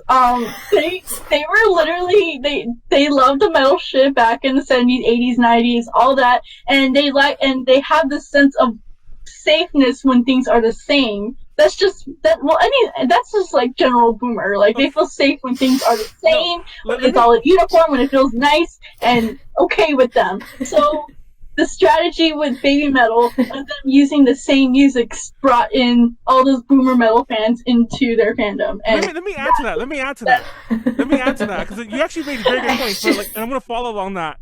Okay, so imagine a boomer. They went to go see fucking. I can't do this. on Twitter. I'm laughing too much. They went to go see Black Sabbath in 1974. And they heard Iron Man, they heard Paranoid, they heard all the classic Sabbath albums. But Black Sabbath has released like 14 more albums since then. So now, but they're not going to play any of that. Thank you. So now they go to a concert and they hear the same fucking 14 songs every night. They go to Judas Priest concert, they hear the same 14 songs there every night. They play a new song, they're like, oh, we hate the new music. I only want to hear Painkiller and like fucking, Screaming for Vengeance. I can't think of Judas Priest songs. Exactly. That's fucking Baby Metal. Thank you for bringing that up, because that's it. The fucking boomers who want to hear the same greatest hits playlist and just that. And it's like, oh my god. That is Baby Metal picked that up because they've been to so many metal festivals and everything. They probably got insight on, like, the culture and everything. So they're just like, wow, let's keep the same set list because their boomer fans will like it, and they give us the most money because they're fucking boomers with their fucking retirements and everything, spending money on Baby Metal merch. Oh my god, we're killing back. They're going on tour with Iron Maiden, so they got it down pat. Iron Maiden's gonna fucking play Run to the Hills and The Trooper, the same and like. Baby Metal's gonna be Mickey today. And Give Me Chocolate. Yeah, Give Me Chocolate. Oh my god. Oh, can we please make this a segment on just me talking about Baby Metal boomer? They all have their Funko Pops with them in their like back pocket. They're like, excuse me, Sue Metal, will you please sign my Funko Pop, Sue Metal's face? Oh my god. I'm making memes or making pose memes with your Funko Pops. So fucking boomer. Oh my god, this is the best part of the podcast so far. Fucking hell. You better make this a segment. I know what I was about to say. Everyone's gonna hate us, you know that. I don't fucking care. I'm making some troops. Seventh son of a. Oh my god, that's an Iron Maiden album. Or the song, Seventh Son. But, oh my god. Anyway. Gosh, what else is there? Okay. I'm done talking about Baby Metal boomers no more. Oh my god. Okay, let's because some of our topics are getting a little thin here. But speaking of Baby Metal, oh my god. Okay, now this sounds slightly off topic, but I think it needs to be talked about, especially with groups like Eyes One. It's K-pop. I used to be a fan of K-pop. I'll be honest with. Okay, let me freeze that. Let me actually back up. Let me fucking put a big ass asterisk on that. I used to be a fan of like a couple groups. I used to be a fan of FT Island. Don't get me wrong. Like, they have the issue right now because that one guy was just like arrested for like Awful. crazy ass shit. Like he's Yeah. a songwriter, so now I have that issue in my head where it's like I don't want to ever listen to FT Island again because he wrote like all their songs. But but I used to listen to them and CN Blue and like some other groups. CN Blue, yeah. I still love CN Blue. Until they get mad at, that's not canceled, get like bullshit found out about them. But I listen to stuff like that, and so I knew Korean music. I was into a few select groups, and I listened to a few more of the poppy ones. Like what's that one group that everyone mentions? It's kind of idol-y, like JPop idol-y, the Crayon Pop. Is that their name? KPop, yeah. Yeah. So I listened to a few things here and there, but oh my god, fucking BTS. I love going into my local grocery store and looking at the magazine and seeing a Tiger Beat with a BTS 12-page poster. Dude, that's how I know I've entered another realm.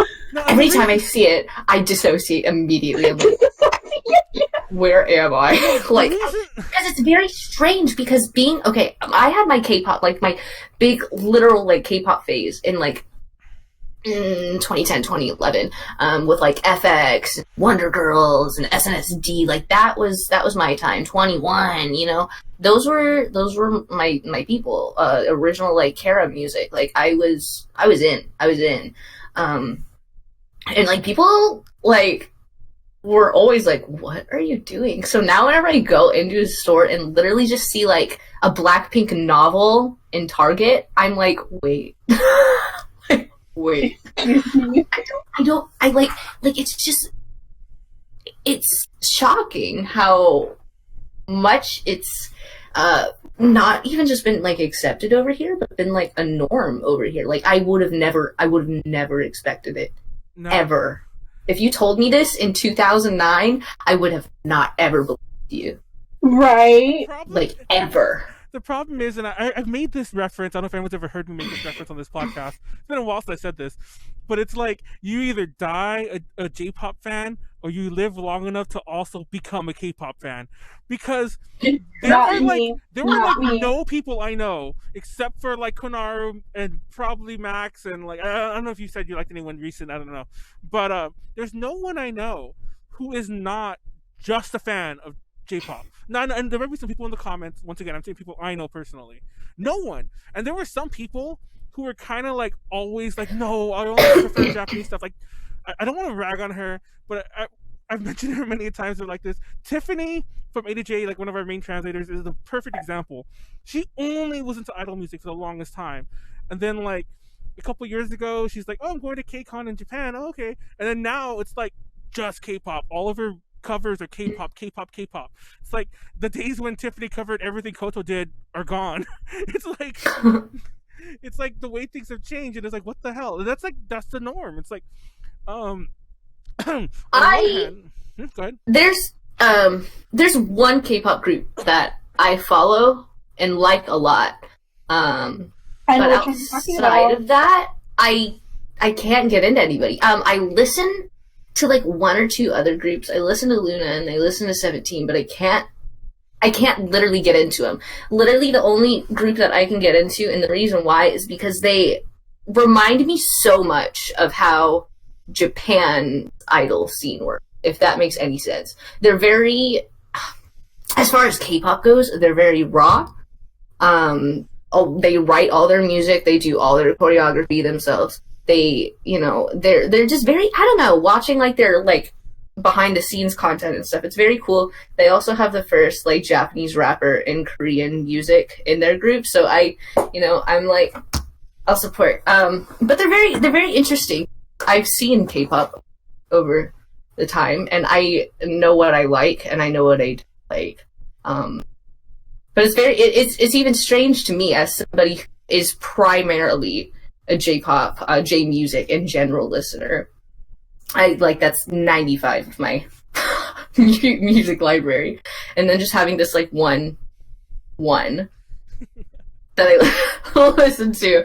So I don't know. It's very strange, but I do see that a lot. I see it happens a lot in the overseas, like idol performers over here. They will do J-pop, and then suddenly they're like, we're doing all K-pop. And I'm like, are you doing all K-pop because you like K-pop, or are you doing it because it's like the thing?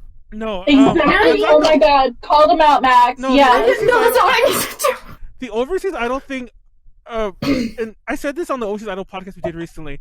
It's always annoyed me because it seems to be accepted for reasons I don't really know to perform K-pop songs during like, you know, an overseas idol thing, but you'll never ever see the flip.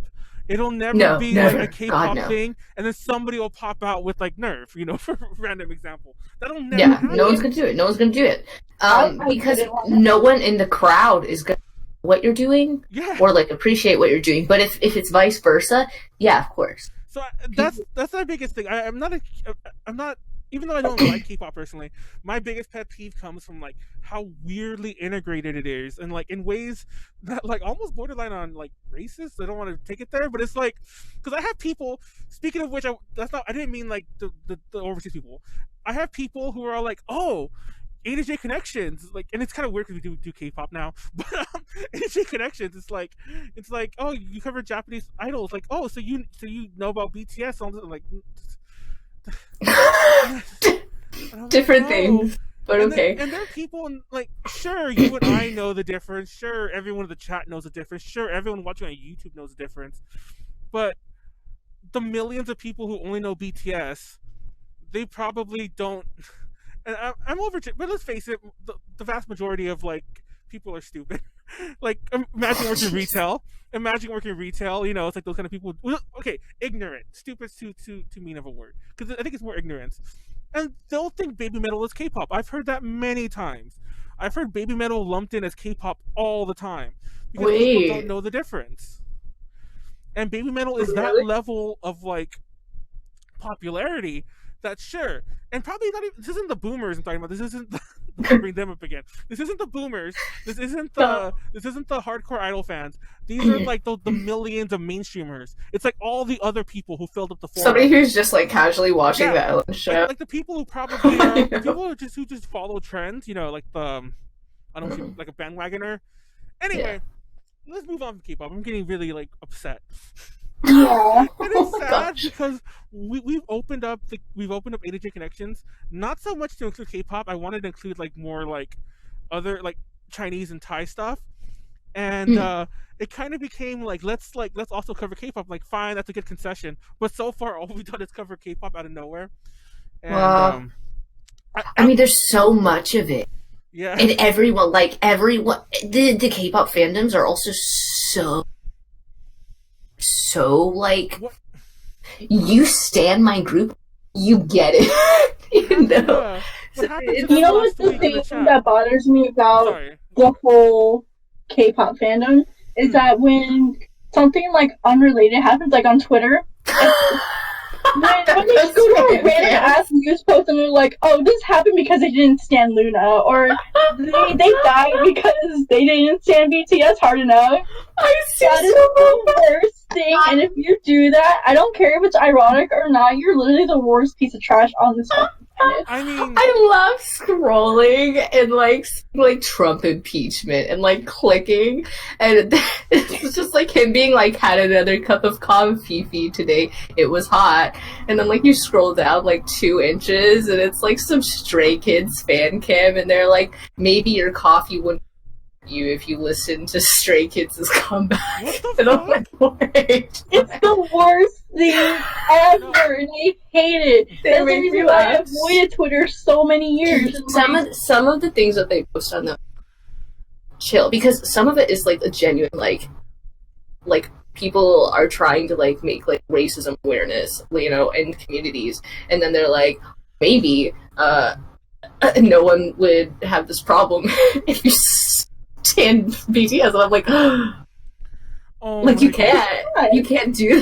that. The thing is, I think that it's just a bunch of like edgy 16-year-olds. Yeah, of course. That's like obviously like we can go on for. You think that they're gonna like end up fandom. dating like their you know, it's like dog. Part of the problem with the K-pop fandom, I mentioned this before, is there's so much that is like the most toxic or the most whatever.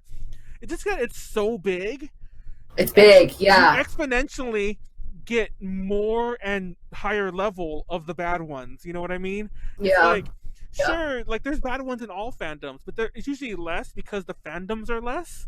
But when you have like these million strong, like, you know, armies of fans, I didn't mean to say army. That's so armies BTS, but that was accidental. But if you have these millions, like million strong army of fans, you're gonna have exponentially just more bad ones, and probably more of the worst ones. You know, the cream of the crop edgelords who are like.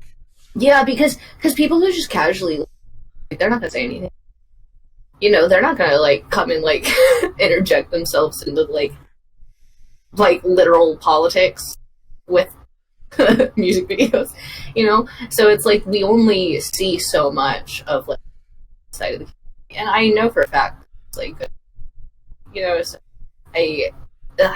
it's K-pop is a touchy field right now. I'm sure it'll die down with. I'm like positive. So many people have already said that over the past couple of years, and it just has gotten worse. Yeah. I think that but like because we're seeing it so much now, like I really think that it's. I don't know though. There's a literal K-pop store in my mall, so like I don't know. I remember back in the day, like every K-pop, it's different if you live in like an LA. There's a Koreatown. There's a huge Korean like presence here, but. Every fucking year, like, 'cause I grew up like in, you know, near the area of LA where you would see this, groups would come all the time. Like every group would always tour the US, or more accurately would tour like LA, do an LA show all the time, and nobody cared about these people. But suddenly it's like all of these shows are really popular now, and even like some groups, I'm like, who are some of these groups I've never heard of in my life? And I'll have some friends who are like, oh my god, so-and-so's performing. I'm like, that's the first time I've ever heard you use that name ever before. Like, are you just like going here to see any Korean group, like in general? And that's the way I feel with some of these groups. Obviously, there's the BTSs and the fucking Stray Kids of the world, but there's a lot of other like much smaller ones who just pop up out of nowhere, and I'm like, how are they filling all these shows? Like nobody. You know, I feel for groups like that. Like I do, as somebody who's a mainly like a JPop fan, like imagine knowing that K-pop is doing so well in the West, and then they're like, I want to try, you know, and get that too. So then they do these tours. People still go, but like it's gonna not be nearly as successful as probably what they were hoping or thinking. I know some group not too long. They were struggling to sell tickets, so they discounted the tickets and were like on the street, like trying to get people to buy tickets. I felt bad because as somebody who's like a big fan of like, you know, specifically like all idols, you know, who are very small, or like I used to be super into like Chica Underground, Akiba idols who are very small, you know, I can't help but feel bad. Because I think that the smaller groups are really trying really hard. And it's... no one's paying attention to them. Because all they care about are in their Tiger Beat magazines. You know what I mean? So it feels bad. Because, you know, I in a sense, I respect K-pop for what it is. You know, I do. Musically, I think that they have some good stuff. And I know how much work these artists put into their groups. So it's, I don't know, it's kind of a double-edged sword for both the fans and the groups themselves. Unless you're in that like top 10 and you could literally dominate the world and like no one's gonna bat an eye. It's funny because like I was legit like, I mean I still am. I was legit like, yeah, Max makes some really good points here.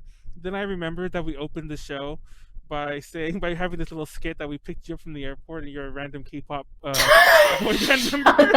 It all goes full circle. I can't believe it. I really love that you had. You had this deep moment there about the K-pop industry.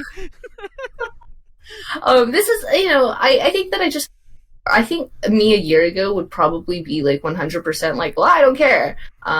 But now that I like found a group that I do like genuinely enjoy, and I think, you know, you can really see that they really enjoy what they do too, even though they're not a big group by any means, you know. So as somebody who's coming from like the J-pop side of things, who has been in the J-pop side of things for a very long time, I just have more sympathy for like smaller groups, you know, even though they still obviously have so much bigger backing than like J-pop groups do too, but their competition is so much dramatic than what J-pop groups face. So it's just feels bad sometimes. I feel bad sometimes.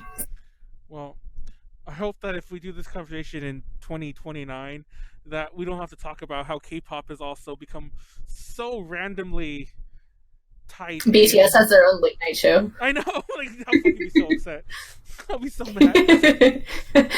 Friends gets rebooted and RM plays Chandler. Oh my God, no. Korean friends, K-pop friends. Not even straight up American one.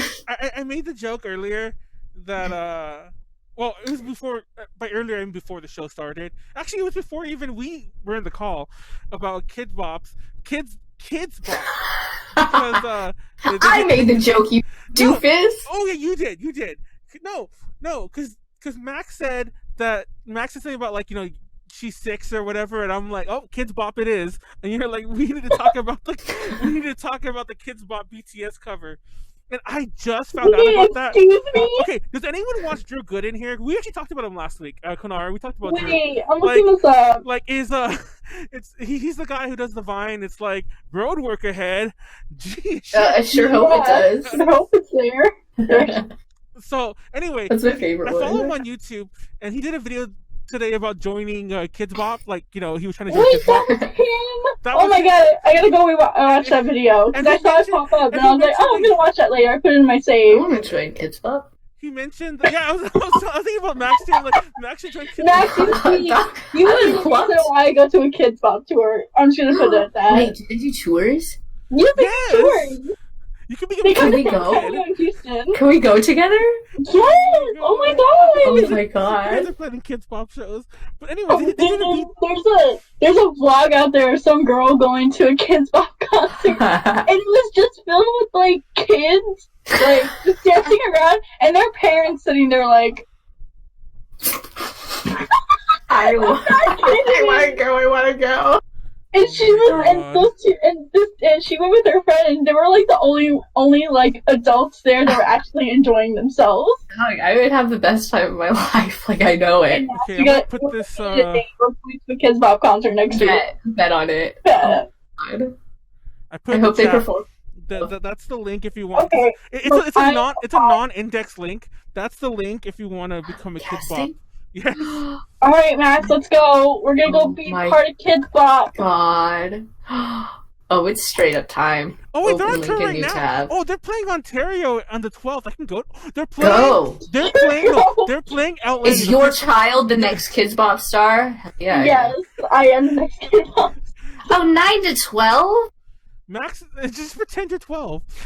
I'm a little older. A little older. I'm like 14. So I don't think I can do this. December 15th. I could see them in LA. They must have just come to Texas. So they're like literally on tour right now. Oh, dog. Yeah, probably. I I missed think them. they got their old dates up somewhere. Because after LA they go into Europe, but I could see them on the 15th, which is Go. which is a Sunday, I think. It's Go have a good time. it's a week from this Sunday. Seriously. Go. Let me see, kids on sale. Tickets on sale. What am I saying? Nobody quote me. Kids on sale. No, nobody quote me. Nobody separate that audio. Jeez. Shit. What am I? I don't know why I'm doing this now. Like during the podcast, I'm trying to see how much like tickets cost. I need to know. I need to know. Actually, they're What is the next topic? the cheapest ones are $70, which is actually, believe it or not, less than I thought they would be. But Really? That's still expensive. expensive. Like, honestly, for a Kidz Bop I concert. know. You know what I Trying to mean? milk their parents, so Yeah. Do kids are kids like still into Kidz? yes, I know I actually know how- a couple of kids whose parents forced them to the Kidz Bop. This is probably the most off-topic part of this conversation. But if you watch I mean, it's also not though, because Kidz Bop was very prevalent early 2000s. no, if you watch that Drew Gooden video, he points out that the first like 18 releases, didn't have kids singing the main parts of the song. It was just like an old Yeah. guy. I didn't know that. I never knew that. It was, like, they were never kids. They were like Broadway singers, or like those the type of singers that would do like demo tracks for exactly. like. It was just the cover singers, and then like the kids might be in the chorus. Like, like very faded in the background. See, the whole reason Kidz Bop even existed in the first place was to make like kid-friendly versions of like those 18+ rap songs and like pop songs and all that. That was a whole apparently like focus of Kidz Bop from what I remember.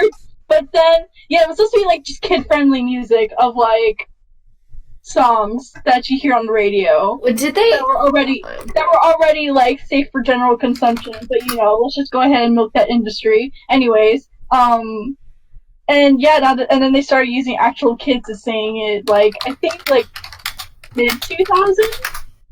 I want to say they started using actual kids, and then like now it's just kids singing the music. And I still have to look at that BTS cover. I know there are 40 Kidz Bop CDs.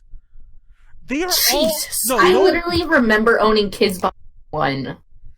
I don't know if I didn't even know there were kids charts on the Oricon on Billboard. I didn't know there were like kids charts. Can you imagine? Kidz Bop charting on the Oricon? I know the Oricon.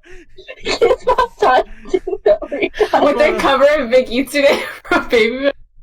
Oh my god. Max, that is am I taking it too far? No. They freaking cover Love Machine. No, there's someone that did an English version of Love Machine. Oh my god. In the chat, Kidz Bop sings Toad sings Let's Meet at the End of the World sing. What the Oh my god. That sounds so ridiculous. It's like Max's self-cover album and then like the Kidz Bop version of that. Oh my god. This is fucking cursed. Yeah, apparently they were in Texas recently. We missed them. I'm watching the Kidz Bop video for Boy with Love. What is that, KPop or that BTS song? It's a BTS song. Oh my god. I'm a fan of it. To be honest. Yeah, I think that they did it though because it was the song that they did with Halsey. So it was like over here. What the hell? There's like this controversy about the song still or lewd, even if you change the words. I don't know. Anyway, Kidz Bop. Anyways, Kidz Bop. And everyone go to Kidz Bop. I have all these links I gotta remember the Kidz Bop fucking description. This video is probably be a day late on YouTube because I'm going to like go over it just to make sure I didn't skip anything. What's our next topic? The next topic is actually the future of everything, basically. I think we could tie that all up in one big thing. Well, actually, no, before we move into that, we need to talk about expansion into more overseas. So what do you guys think about all the... Let me actually change the topic real fast on the bottom thing. About all the new concerts. I remember 2009, you didn't see many groups come to the U.S. No. Overseas activities. And it's gotten crazy lately. Like, K-pop aside. I never... Like, part of me is like, dude, I never thought I would see Aqua here in the city. I never thought I'd see Wake Up Girls, Morning Musume, Iris, freaking, BABYMETAL. Oh, no, I can take BABYMETAL out of that. That was definitely gonna happen one point or another. But, like, just, like, all these idol groups coming to the States and doing anything, like... No, there's, like, some crazy... Tell me that I would see Morning Musume and Iris when I was like 12 or whatever, and AKB too, because AKB came for AX recently. Tell me I would see all of them here in the States, and I would not have believed you. I'm gonna be real with you. So that's how much I just did not believe, and like I'll probably never see them. And having so much overseas activity happening is just mind blowing in my opinion. I will forever and always be jealous of California. Though, because while I do love all forms of J-pop now, and also it's more so J-pop and like idol artists that are doing these big tours over here. Mm-hmm. I mean, there's some of your like very big J-rock bands, but there's you're getting your One OK Rocks, or you're getting your somebody else did one recently. You're like Rookies is punk moments. Yeah. See, you're getting those. They do, tons of anime openings. But I hate California because they get literally everyone that I want. There's, that's the place where alt idols go. And it infuriates me. It infuriates me, absolutely, because I remember when Oyasumi Hologram went there, and whenever Hanako-san went there, and I was so pissed. Necronomy Icon, they're always there, I feel like. I know. Wasn't Yanakoto Soto Mute was also... I was pissed. Just move to LA. Pissed. Because they're never going to do a world tour, They're never going to come down to the South. Perfume, sure, they were here in the South. Did I see them? No. Do I like Perfume? Yeah. But they aren't at this point in my life someone that I'm like, I need to see them or else I'm going to lose all of my marbles. But I think, it'll probably keep growing, but either with a group that's going to be brand new and going to come out with an absolute punch, or a group that, has already been a front runner and is going to continue to be a front runner. I don't think that we're going to be seeing a lot of new faces over here. I just want Wasuda to come once, and that's a thing. Yeah, I'm never going to be able to see a Sheen tour here in the U.S. As much as I would kill a man for that, I would pay for it myself. Pay for it yourself. You know what? I really straight up a lot of these groups. I'm like, I would pay for it myself. I also hate Canada because they got my son Bolt Girl at a bunch of their venues. They got Wasuda. They were the first ones in North America to get Wasuda. I'm not. And you know who I hate too? I hate Mexico. Yeah. Yeah, for sure. Mexico actually has more of the fandom for it. I mentioned this, and I'm good friends with Derek now. We're actually. I hate Brazil. We're actually on pretty good terms, me and Derek. And Derek was actually supposed to be on the podcast next week. We have a different topic now, but we were supposed to do a podcast next week, and it didn't happen because of scheduling reasons. So those who don't know, Derek was one of the people who's involved with Necroma, and he he helped with he helps with pretty much all the tours that Max just mentioned. He even mentioned by his own admittance that a lot of those shows are put on, and obviously he words it differently, and I don't mean this in a bad way. We've said it in a bad way before, but I don't mean it in a bad way here. A lot of those shows are put on by a very small handful of people who are willing to pretty much pay for them to come. They'll pay crazy exorbitant amounts, remember the $1,000 ticket? They'll pay these crazy ass amounts, and beyond that, they might even behind the scenes hey, here's $1,000 more if you need it, and so on. And so the point is, when I say do it yourself, I'm not actually just saying that that's actually how a lot of these shows happen. Yeah, I'm sure. And a lot of them are not financially viable. Well, they are because people are paying gigantic amounts, but realistically, they're not financially viable. Yeah, exactly. And see, that's why I don't. Maybe that's why I think it probably expand a little bit over here in the West. You're gonna keep getting your Miku Expos. You're gonna keep getting your. That just got announced too. On another. Her. Oh, Max is dying. Max? We're gonna keep having. I think we're gonna keep having our video game orchestra. Max. Yeah. I didn't say really anything important. Oh. Okay.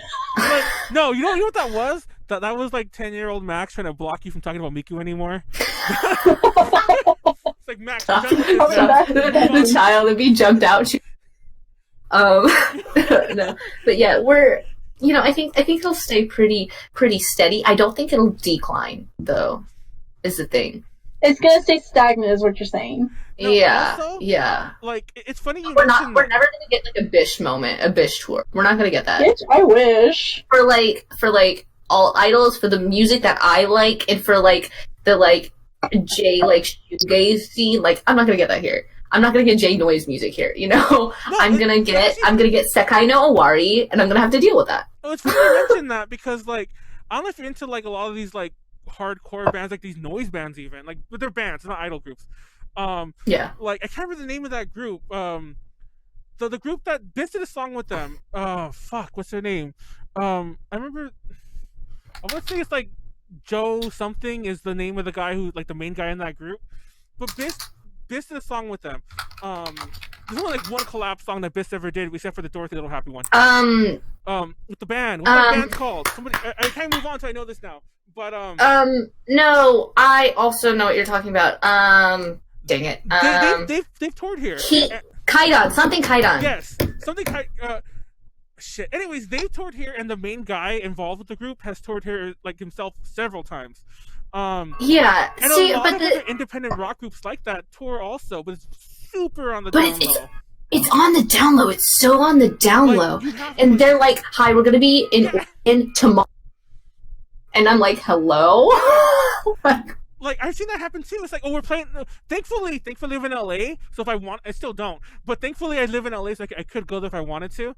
But I'll see them like, oh, we're going to be at the Whiskey A Go Go. And I'm like, what the fuck? It's like, it's tomorrow. And you guys. Yeah, exactly. I'm like, what? What? And sometimes we'll get lucky, and like South by will have some. Yeah, exactly. That's what happened with me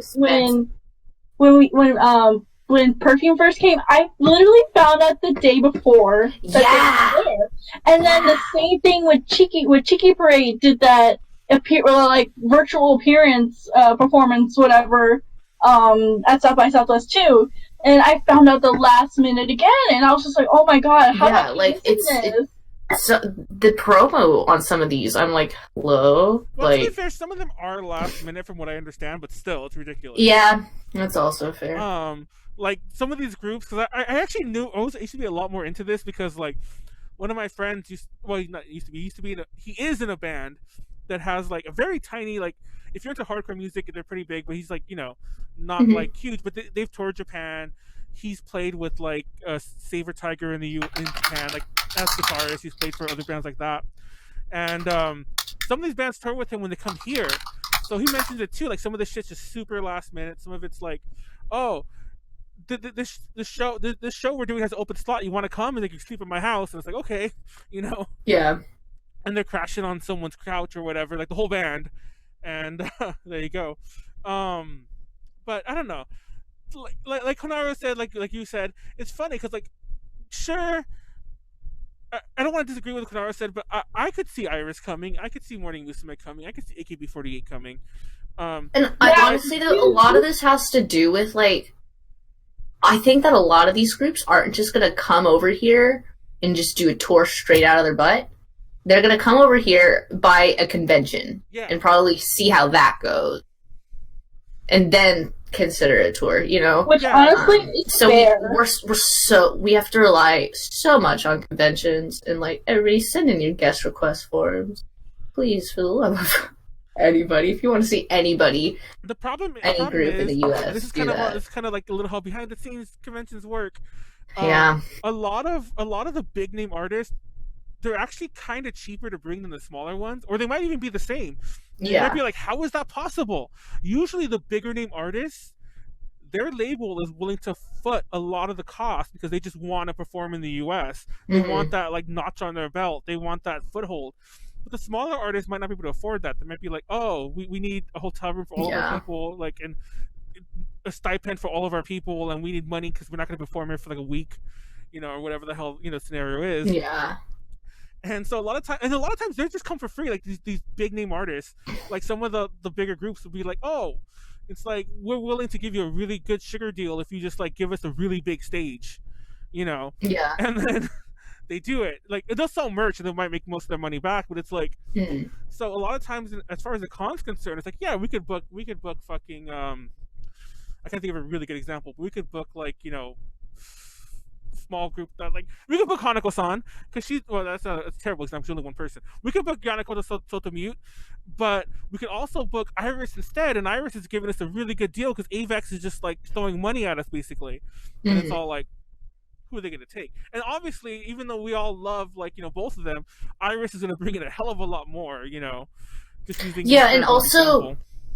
I think that a lot of people, if they are going to bring an idol group over here per se, they want it to be like a quintessential idol group. Like, I think that a lot of and also not even just like, you know, your big names. If they are going to bring someone over here, for example, Wasta. Say they bring a Wasta moment here. They're gonna want to. They're definitely gonna pick Wasta over Zenbukimi no Seda. Yeah. You know what I mean? Because as cool as Zenkimi is, and I think how awesome they would go over here in the States, I really, really do. Even though their music has gone down a little bit. Who said that? Oh shit! Yosu's still beautiful. No matter, I love her.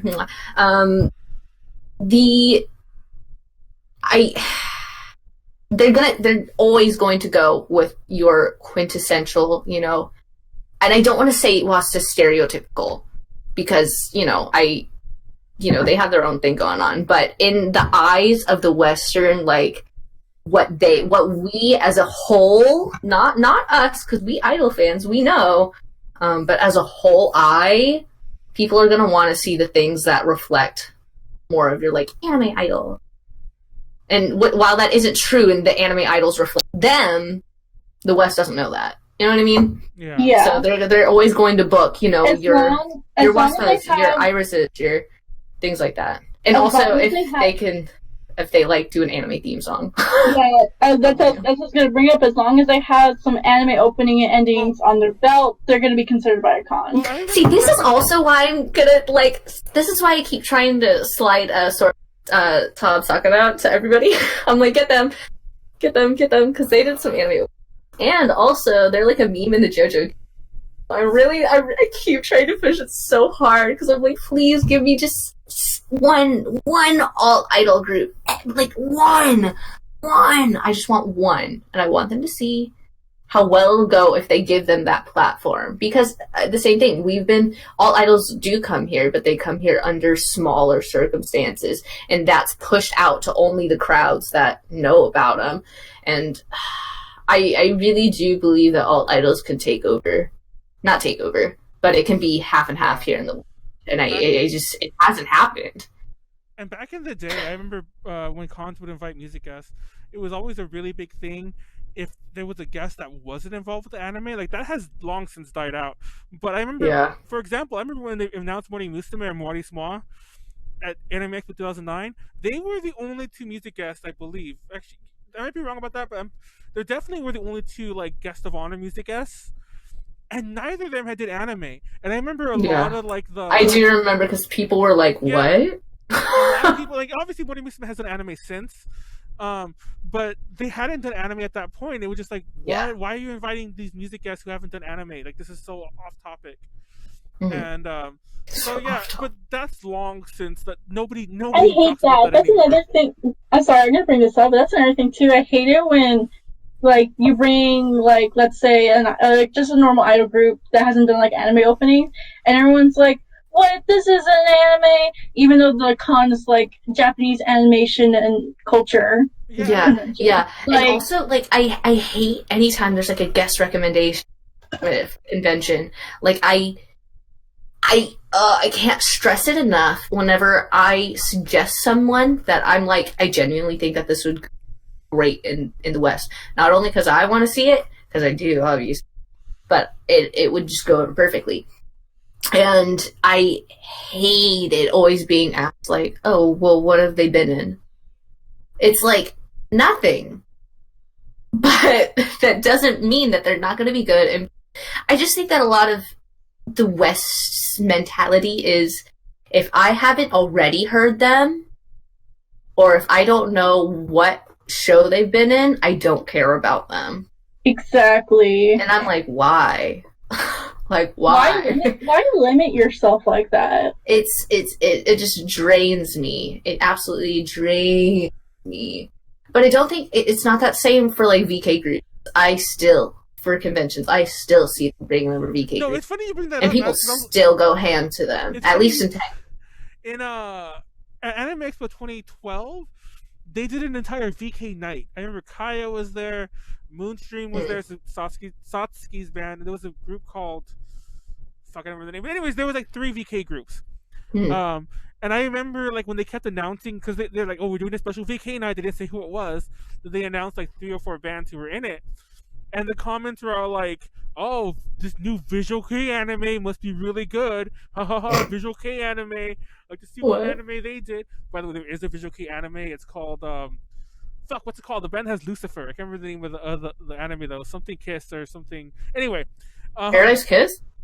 I don't remember what the hell. I don't remember what it's called. But it's about this group. This girl falls in love with the lead singer, and I think she's the manager. Anyway,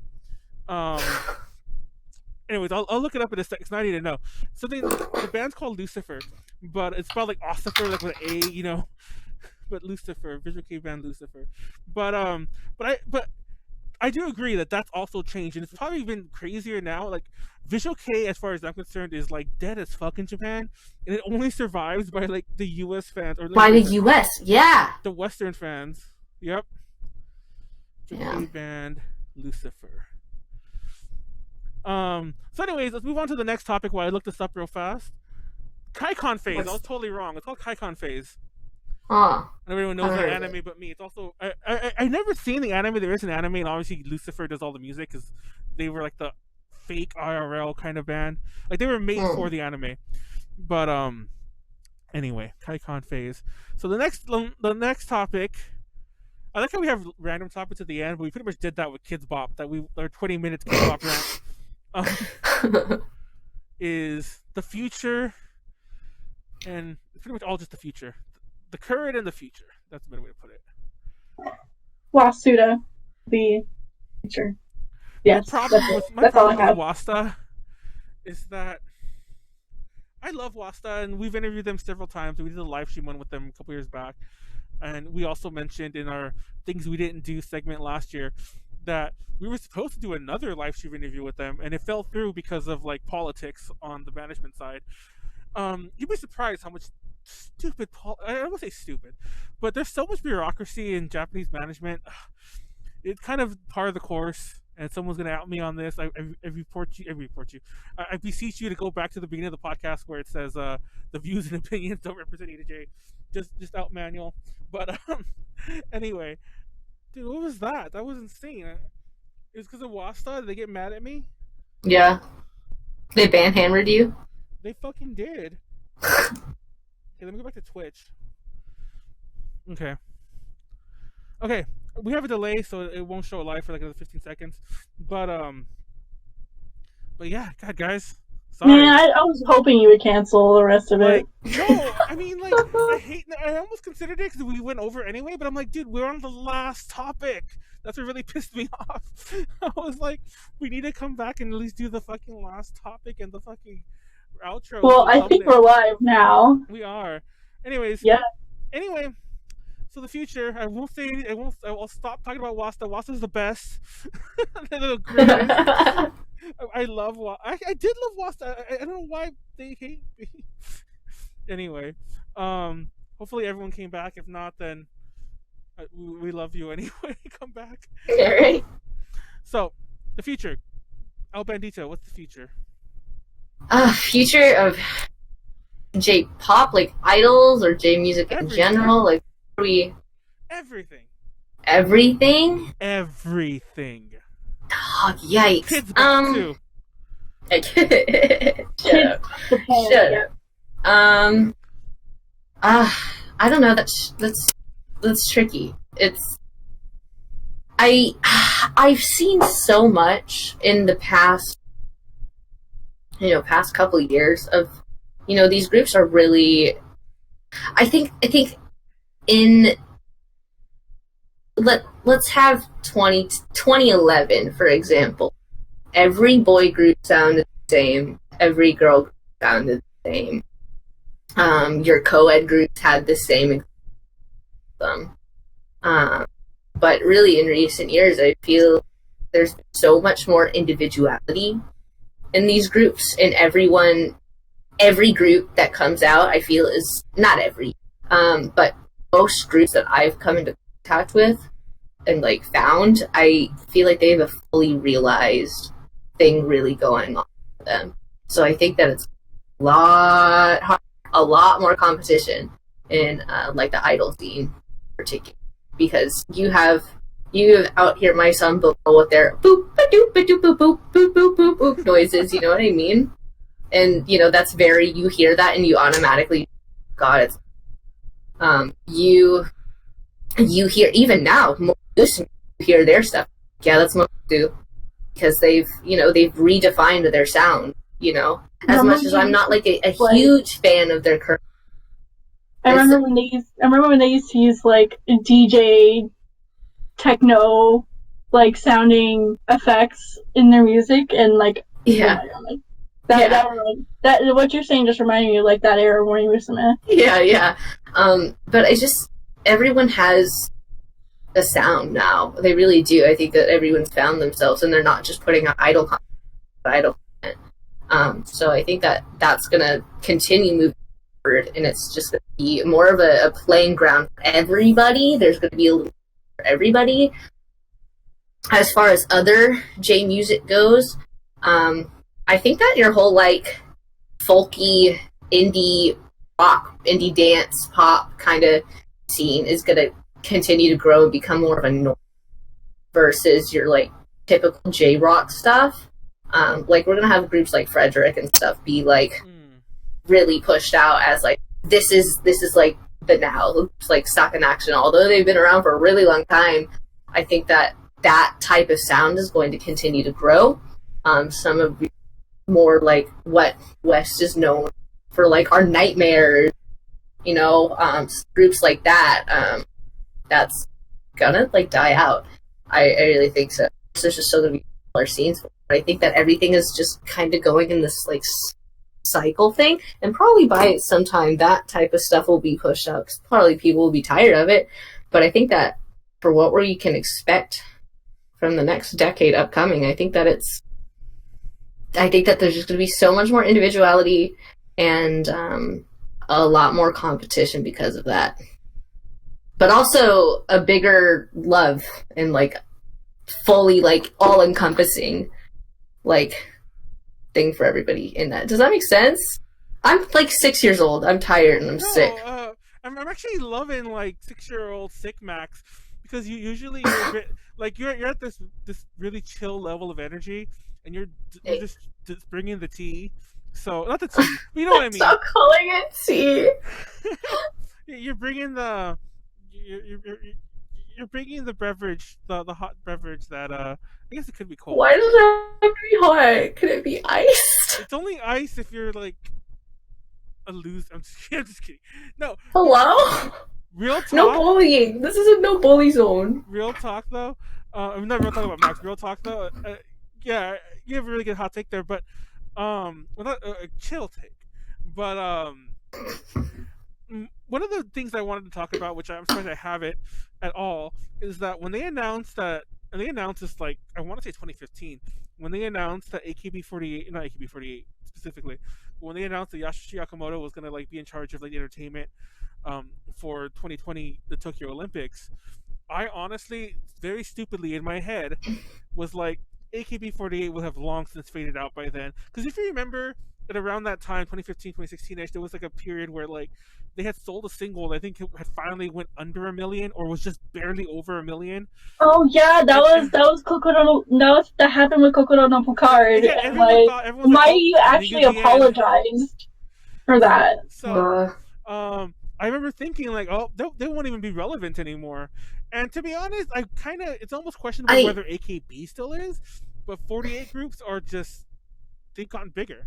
Yeah, your 46 and your 48. 46 has overcome 48. No, yeah. Like, Nogizaka and SKE, I feel, are both like... The sister and groups are exploding. STU, yeah. All the sister groups are exploding, like BNK, MNL, SHTP, who else am I missing? SGO, and then did Changmai actually happen? I don't remember if it did or didn't yet. But the other wait, Taiwan. what? Is it Changmai? The other Taiwan.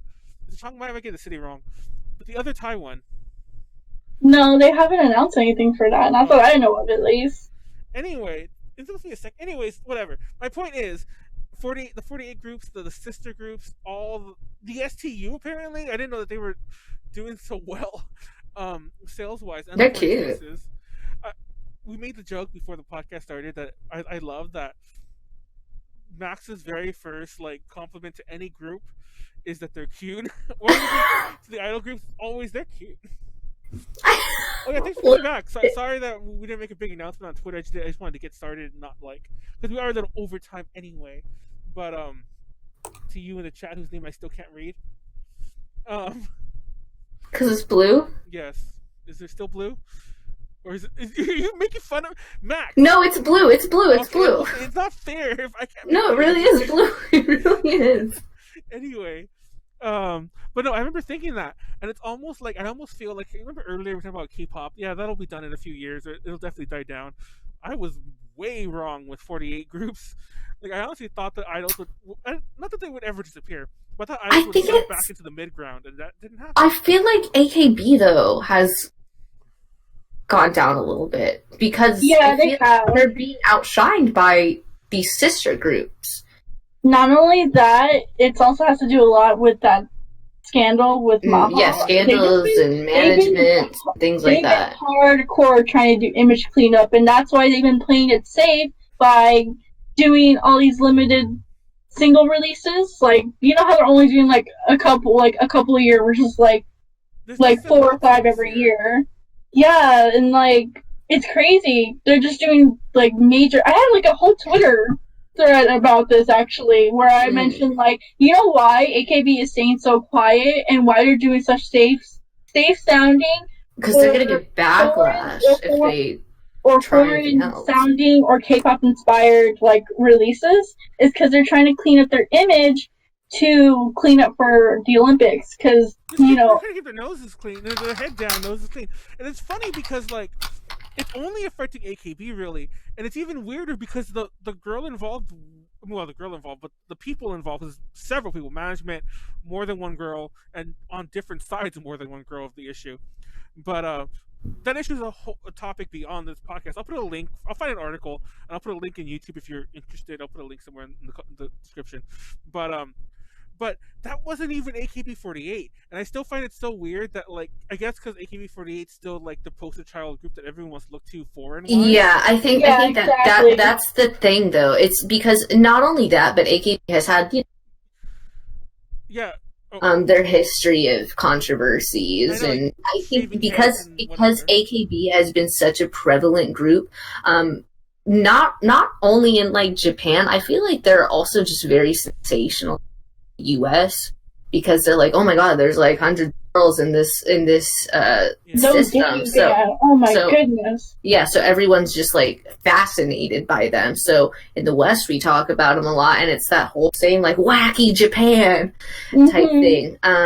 So I think that AKB is getting a lot of backlash from that themselves, more so than their sister groups, just because whenever people hear a 48, they don't look to ST, they don't look to SKE, they look to AKB. Yeah. And I think that AKB themselves will probably fade out, as NGT did.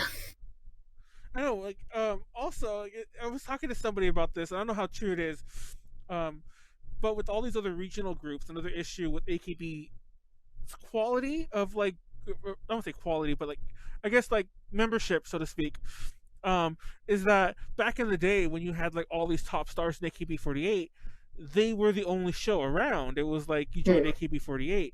But now, these girls from the other regions could do the STUs, can do the, you know, the SKEs, can do the fucking, well, not so much NGT anymore, but, you know, do all the others, HKT, all the other, I'm sure I'm skipping one or two others, can do the 46s. So now they're dividing their own pool. How many girls are in like 48, 46, Rizaka and all? How many? I believe there's over 300. I think in 48 and 46. I believe it's. I think either under 150 to 200. I'm not too sure. So to be conservative, there's about 4 to 5. There's something between 4 to 500 members of the 48 groups in Japan. That's including the 46 groups. That's insane. And then we start counting past members. You know. That I was gonna touch on that. I also feel like AKB. You know, we're not they're going to fizzle out a little bit because those members that were so prevalent whenever AKB was, founded and was created, these members are what the group was. Yeah. So it's going to be hard for, like, old fans who have been so to, like, come in here and, like, not see, like, a Koji Haru. You know what I mean? This reminds me of, like, when Hello Project basically had, like, their own kind of version of that after, like, Sayumi exactly. I think, like, Hello Project... There's going to be that down. In a way. And then I think it might lift back up. Because I see Hello Project lifting back up ever so slightly. But there's no way that... I don't think at least for a while, they're going to have that same big stadium full type thing as they do whenever they have their, like, for example, like, reunion type concerts where we have a W reunion or bring in so-and-so back, then you get those big crowds for Hello Project things. But whenever I see stuff being posted from, like, Hello Project like fan pages and stuff, it's just like a normal, not a normal, it's a bigger live space than, what I consider a normal live space, but it's by no means like a 2007 stadium. Yeah, like they'll creep up, but they'll never get back to that level that they ever were. Yeah, and I think that it'll probably be the same for, like, AKB. Yeah. Which isn't a problem. They had a fantastic run, and I don't think that they're going to stop by any means. I don't think that they can. I don't think that that's a possibility at all. I don't think that 48 groups will literally ever stop. We could have an Onyanko club stop. That was just one. Yeah. We can't have it. 48 group is so big now. Like, it wouldn't surprise me if 48 groups outlive me. Well, the 48 groups... I kind of hope that. No way. I'm sure they will. Like, yeah. But the same for Johnny's groups. Those are going to outlive me. Oh, yeah. Speaking of which, I wonder if their opening up to everything will, like, mean anything. I mentioned it before. For Johnny's group? Yeah, because Johnny's would always go to do all their groups, not just like Arashi, but Arashi would do it, Snap would do it. They do their shows in Hawaii. They would tour Hawaii. And I always love how they never consider Hawaii part of the U.S.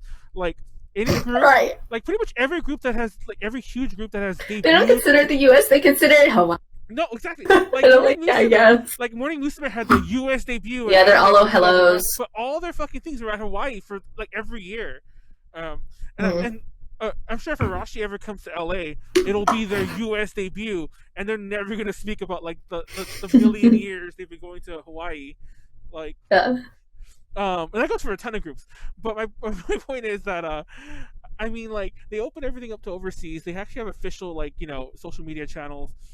And one of their groups... I'm excited about that. I can't remember the name of the group. One of the groups performed at LA, at this Cherry Blossom Festival, this tiny ass festival, a super super local festival, and they performed there, and they did a bunch of streets, like during the summer. Not during the summer. This summer? It was actually, I'm sorry, it wasn't Cherry Blossom Festival. It was during the Nisei Week, which is an event we have. It's still a very small event.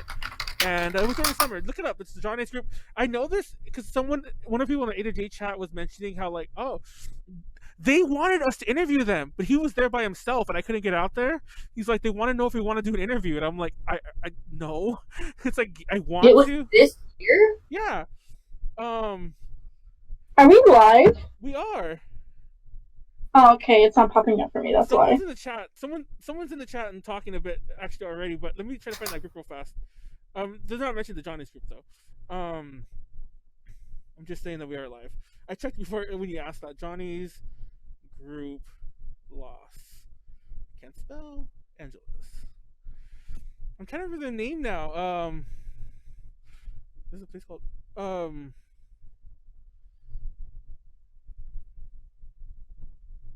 This the one? Yeah, B Shonen.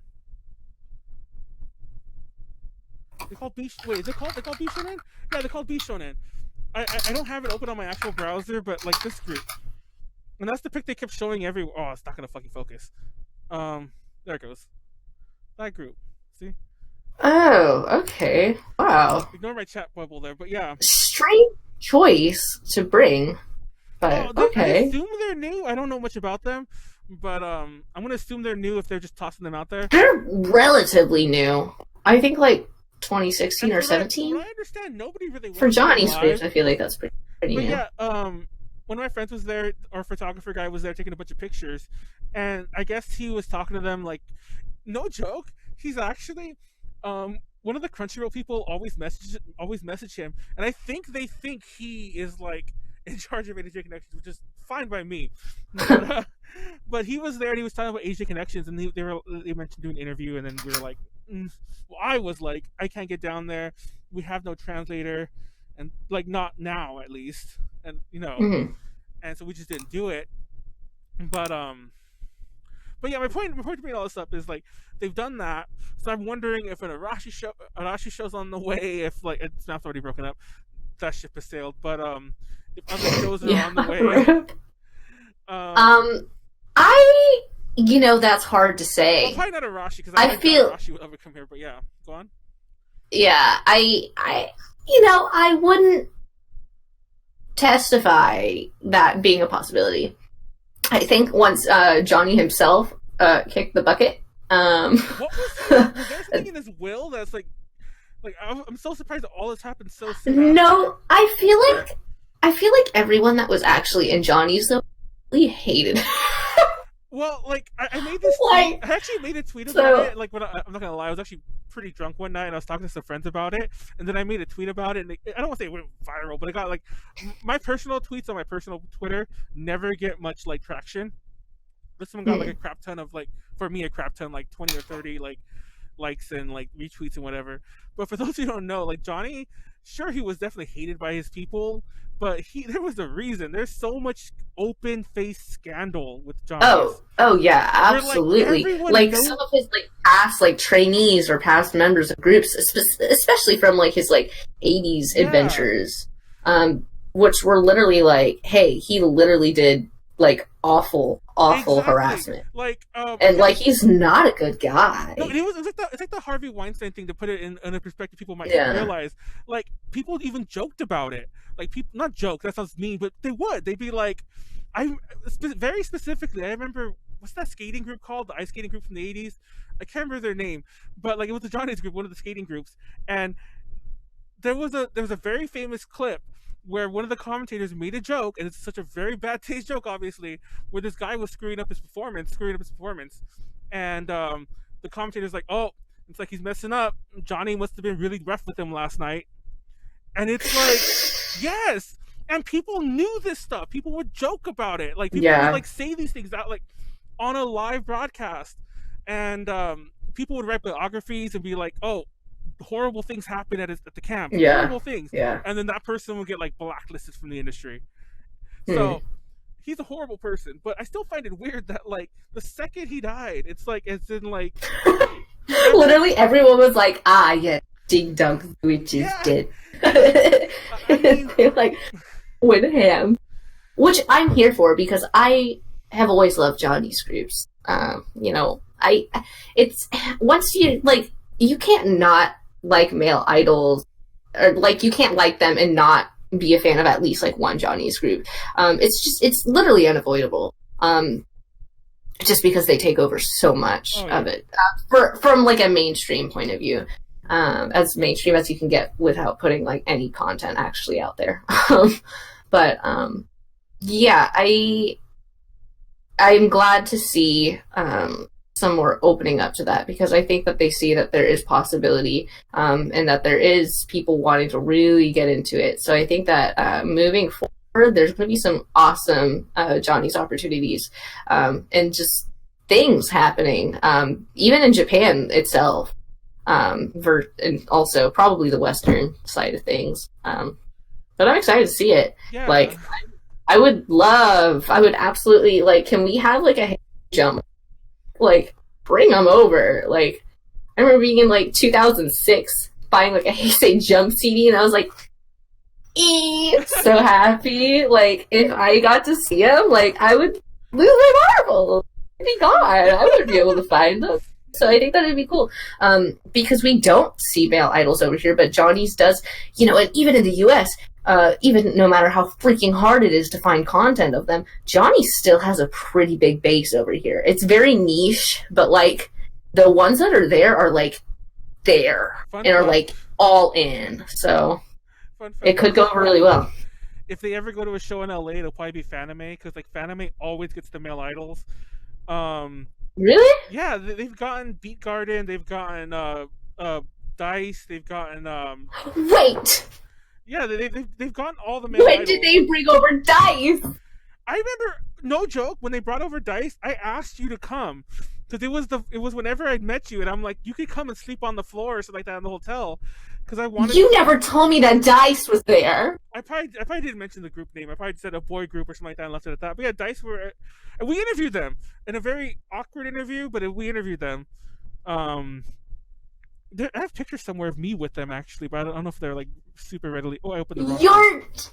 Yeah, Dice. Hang up this right now. Hang this up right now. Everyone's Dice are here. Really angry words. Right? How did I not?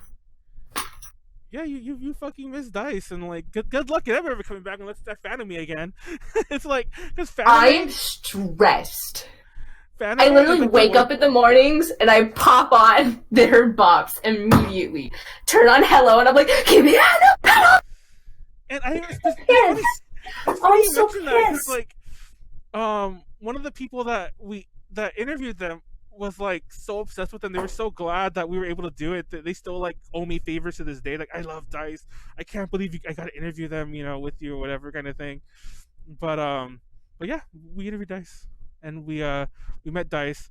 So yeah, it's been Dice, Beat Garden, X4, and there's another group I'm forgetting. And they brought over X4? Yes. I have a picture with them too. I'm so stressed. Like, they are Fanime. For those who know, Fanime is a convention that happens in Memorial Day weekend in San Jose, and they always bring over fucking I said KPop. Oh my god, someone help me! It's the thing I said earlier. They always bring over the boy bands. R.I.P. Max, who didn't get to see any of these people. I'm so stressed. What? I know, I feel like I ruined the whole show for Max. Max. What? You're lying to me. I have to research this. Oh, I can't believe.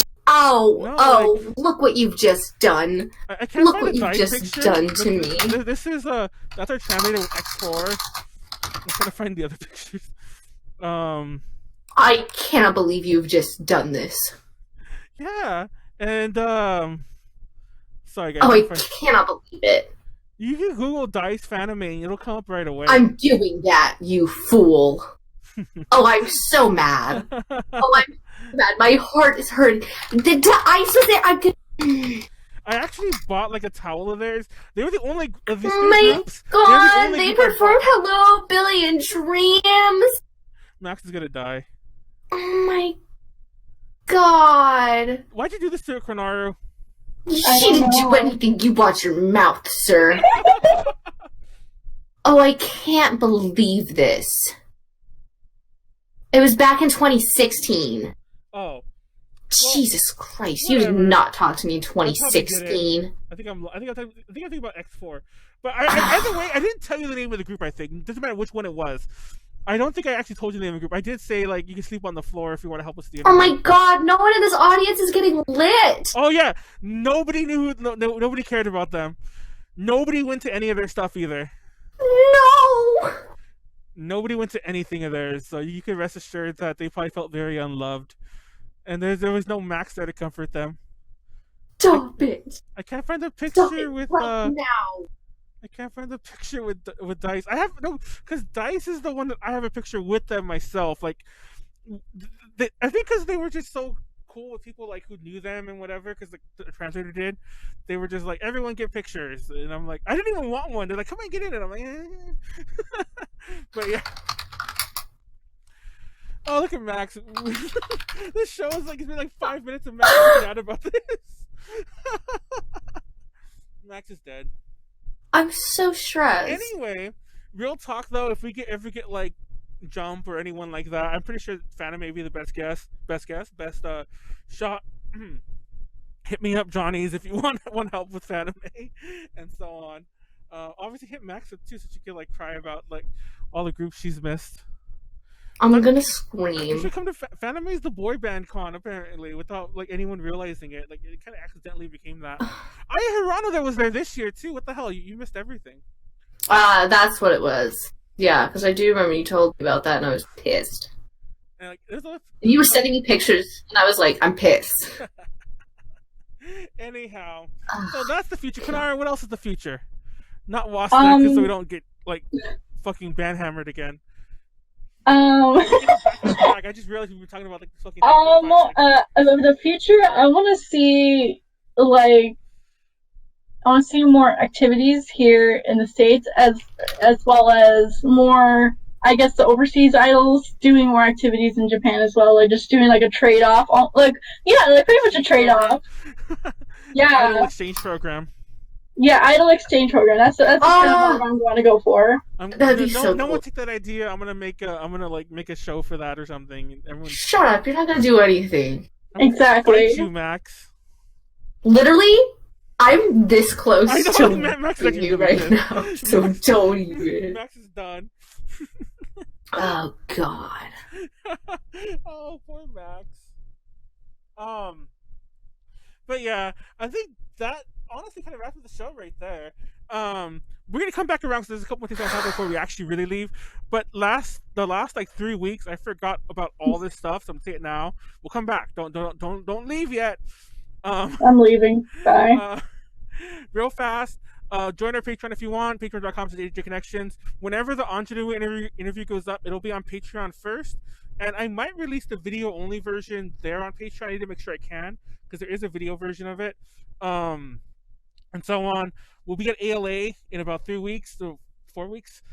We're doing a bunch of panels there. Some of them we still haven't officially announced because I haven't made things for them. But check us out there if you're going.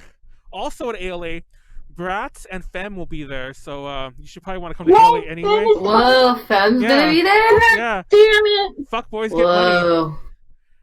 What? Sorry, I spaced out because I was looking at dice. What were you just saying? Where are they going to be? ALA, the same panel that we're doing all the panels at. We're doing 5 panels at ALA. 2 idol ones, a Magical Girls one, Edoguro, and Japanese metal in the 80s. Bratz and Femme will be there. A ton of other guests. But Bratz and Femme, especially on topic. Everyone's kind of losing their shit about Femme because Femme's a lot more like mainstream too. I'm losing my shit about Femme. Well, rightfully so. Fuck. Like Bratz, See, but I thought I'm broke going up. to- I actually was surprised about Bratz. I thought like, didn't Bratz break up? They did a couple songs like years ago and then kind of just faded away. But they're coming. So's Femme. Femme's been there before. I saw Femme at JPop Summit and other places. But yeah, fun story at JPop Summit. Their announcer was like, and Femme like known for their hit song, "Boys Get Money." Yeah, that's it. Yeah. And everyone booed. Everyone's like, boo. But no. Anyways, sorry. So we ALA 4 weeks. Go to that. Check out all the links. We have links all over the place. ALA.com. I don't know what their site is. If you want to support us any other way, Patreon.com/JPConnections. Shout out to Ed and Kenneth, our current patrons. All of our stuff there is early. Next week will be an episode on Visual K. We already have hosts lined up, but I'll announce that on Twitter later. And that's it for that stuff. Let's get back to the actual show because I wanted to just make sure I got all that stuff out because we've been ending really abruptly the past couple weeks, and I just wanted to make sure that for sure I said all the things I needed to say.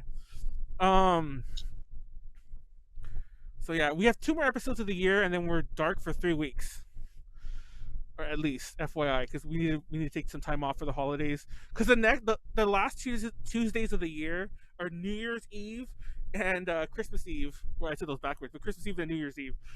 And then we're not going to do the next because of ALA. So yeah, we won't be back until the middle of January. Anyway, Max, are you still losing it about everything? Yeah. Max is upset about I feel so hurt. Oh, Like, hurt. When I... You want the messed up part too? Is we got the interview, and it was before the concert. And like a friend of mine went to the concert. The person interviewed them, and she was really excited, and she went. And I didn't go. I had the chance to go. I wasn't even drinking or anything stupid. I just was like, I'm gonna go to the con, and I even walked by afterwards to go see her so we could go hang out afterwards. The translator person, and we didn't. I didn't even go to the show. I could have totally gone, had press, gone to the front, and we didn't do anything. Hey, what the hell? We're not live anymore since the broadcast has ended. What the hell? I literally pointed that out earlier, like, hey, it's not showing up on my end. You should probably check that. And he's like, no, what's up? We haven't been live in forever. I wondered why nobody was talking anymore. I literally pointed that out, and you're like, no, we're live, and I trusted you. Wow. Apparently, I had to click one more thing, and it told me about something. I never clicked it. I should probably, no, I'll just stop. I'm going to bed. Good night. Hold on, let me make sure we're not live anymore, because we're definitely still recording. Are we? We better still be recording. I'm gonna go to bed. Good night. I'm not gonna lie, Xbox fucking up. I don't know if we're still recording. I hope we didn't lose all that podcast.